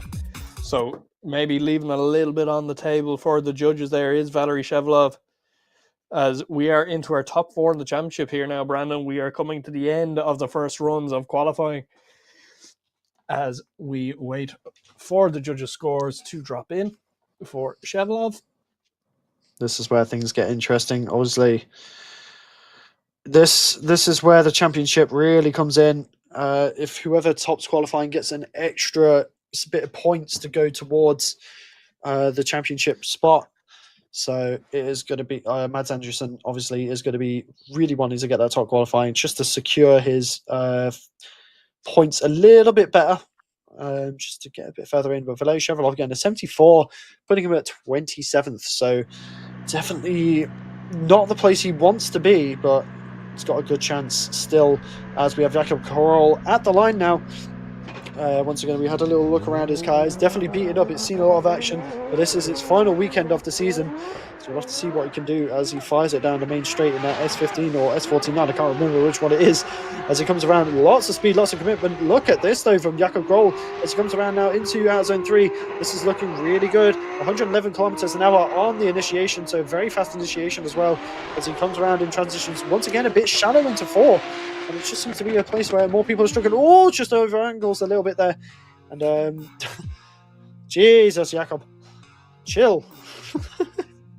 Yeah, Jakob Kroll, the man who doesn't have an off button. He just has 100%, or, you know, that's it. He just drives 100%. He's doing a very tidy job here in this run. Look at the line he's carrying out here through outer zone 3. It is near perfect. As he comes out of outer zone 3, transitions through into the center section here, and now transitions back to outer zone 4. Doing a very, very tidy job is Jakob Kroll as he comes over the bump, uses that again to over angle the car, but does manage to drop that car in a little bit too shallow there. Maybe just getting a little bit too far inside. So we will see what the judges make of that one, as we have Lukasz Czeszemski waiting on the line there patiently so that he can go and do what he wants to do, which is what he wants to do is top qualifying. Czeszemski is such a technical driver, and he's not going to let anyone away with this, I don't think. So we will wait for the score to drop in for Jakob Kroll As you can see, He all is the boards definitely- there, Tiski 0-0, and we do get a score. It's an 88.5, drops him into 7th position for Jakob Kroll there. Very good. He will go back to the pits with his spotter, break down that run, see where he can get the extra points there, as we do have Lukasz Czemski waiting on the line here, as he gives you the little thumbs up to the marshal, slots it into gear, waits for the lights to go green. They go green, and he leaves the start line chicane. Lukasz Czemski powers that S14 down towards outer zone 1, flicks it hard. A big angle here from outer zone 1 to 2, just about misses outer zone 2 as he flicks it back to outer zone 3, lands it perfectly there through outer zone 3, maybe just dropping a wheel there as he comes through the center section, transitions back towards outer zone 4. Doing a very, very aggressive run here is Lukasz Czemski as he comes through inner clip 5 and across the line, Brandon. That was aggressive. Just a little bit. Obviously, he lost his rear bumper there on the dirt drop. But very, very good stuff there from Lukasz Czemski. Obviously, even Lucas, who's had a really, really good season so far, and it's an incredible line driver, is struggling to get to outer zone 2. So it's interesting to see that some of the biggest drivers in the championship are still struggling with a lot of the areas where everyone else is. So it's a testament to how difficult this layout actually is. As you can see that going through out of clip 4 very nicely. As we do have a little bit of a technical issue there with the cameras. There we go. As he comes through in a clip 5, does a good job there. Not too bad for him, because obviously just making those mistakes will hurt him, and I think he's got a lot of work to do if he wants to get higher up in qualifying. Yeah, as we wait for that score to drop in for Lukasz Czemski, that Polish driver, the Virtual Drift Masters president, by the way. This man does spend a lot of time on the sim as well. So, he's the president of it? Yeah. Yeah, I so did the not know line that. driving would be a contributing factor to that. So 85-point run for him there, drops him into 15th position. As we move it back to the line, it is your championship leader, your points leader. It is Mads Andersen waiting there to be sent down the start line chicane. The Eurofighter, the man who was in Poland, the PG Nordogway not too long ago, slots it into gear, that dog box, and the lights go green. Mads leaves the line as he goes down towards outer zone 1, flicks that BMW into outer zone 1, goes to outer zone 2, just about misses outer zone 2, 112 on the gun there as he goes into outer zone 3, brings it around into the center section. Gears flicks back to outer zone 4. Very, very aggressive run here from your championship leader as he comes across the line. And Brandon, not a bad first run for Mads Andersen. Definitely, but once again, even our points leader having a difficulties going from 1 to 2, and it seems to be a recurring theme at this point, unless they're all doing it on purpose just to kind of take the mick, and then they all go extremely hard in run 2.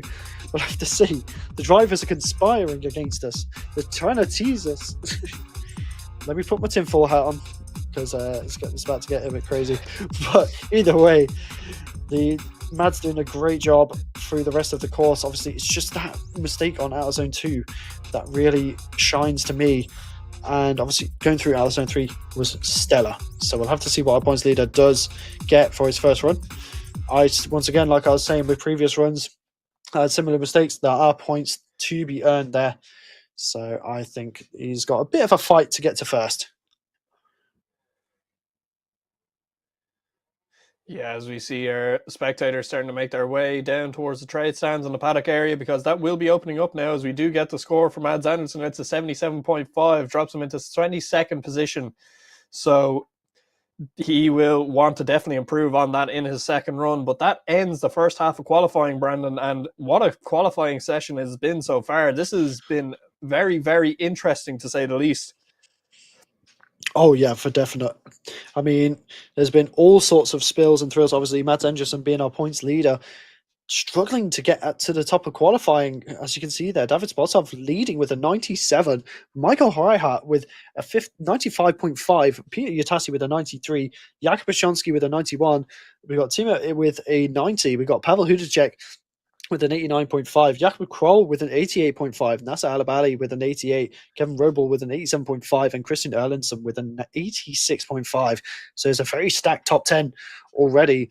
Obviously, we've still got second runs to go through. As you can see here, we continue on with Mikolaj with an 86.5, Christian with a 86.5, Lucas in that A90 with an 86, Peter Stanczak with an 85, as well as Lucas Zasimski following behind, Karolina with an 82, Bartosz Stolarski with a 81.5, Oliski Holivnia with an 81, and Krzysztof with an 80, followed by Fabian Dorinsky with an 78.5.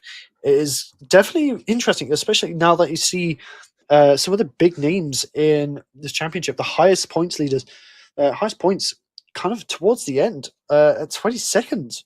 Obviously, Mats Andersson at 22nd with a 77.5. We've got Greg Merrill, another heavy hitter, 25th with a 76.5. And Matuszewski and Valery Shevelov at 29th and 30th, both at 74.5 and a 74 flat. So it is a big shake-up so far in qualifying. And luckily, we do have a second set of runs to go through. But obviously, we are going to be having a break between qualifying run 1 and 2, as the paddock will be opening to the general public. As you can see there, Dominic Kerr and Victor Vedemark right by the drop zone at 31st and 32nd with a 73 and a 71.5. So we are, obviously, you can see that the Peng Army is going to be gutted to see that he's currently sat in 38th, so he's got a bit of work to do for his second run. So we'll have to see what he can do. But we are going to be having a short break as the paddock opens and we get spectators to come through and meet the drivers and have a good time. So as you can see that, the rest of our scores kind of coming through here. We do have some zeros so far. So obviously Thomas Magnier having issues with his car. Victor Anderson as well with a 0. So we'll have to see what happens in the second half, but just bear with us as we will be joining you shortly. We are going to be starting the second broadcast for run 2, so make sure to tune in soon. As you can see here, we are, so it is going to be the paddock opening now, and about 50 minutes later we're going to be moving on to our second run qualifying in Pro Class here. So please bear with us and tune into the next broadcast as we move on to our second set of runs later on. So we will see you all shortly. And wow, final is already here. What a day.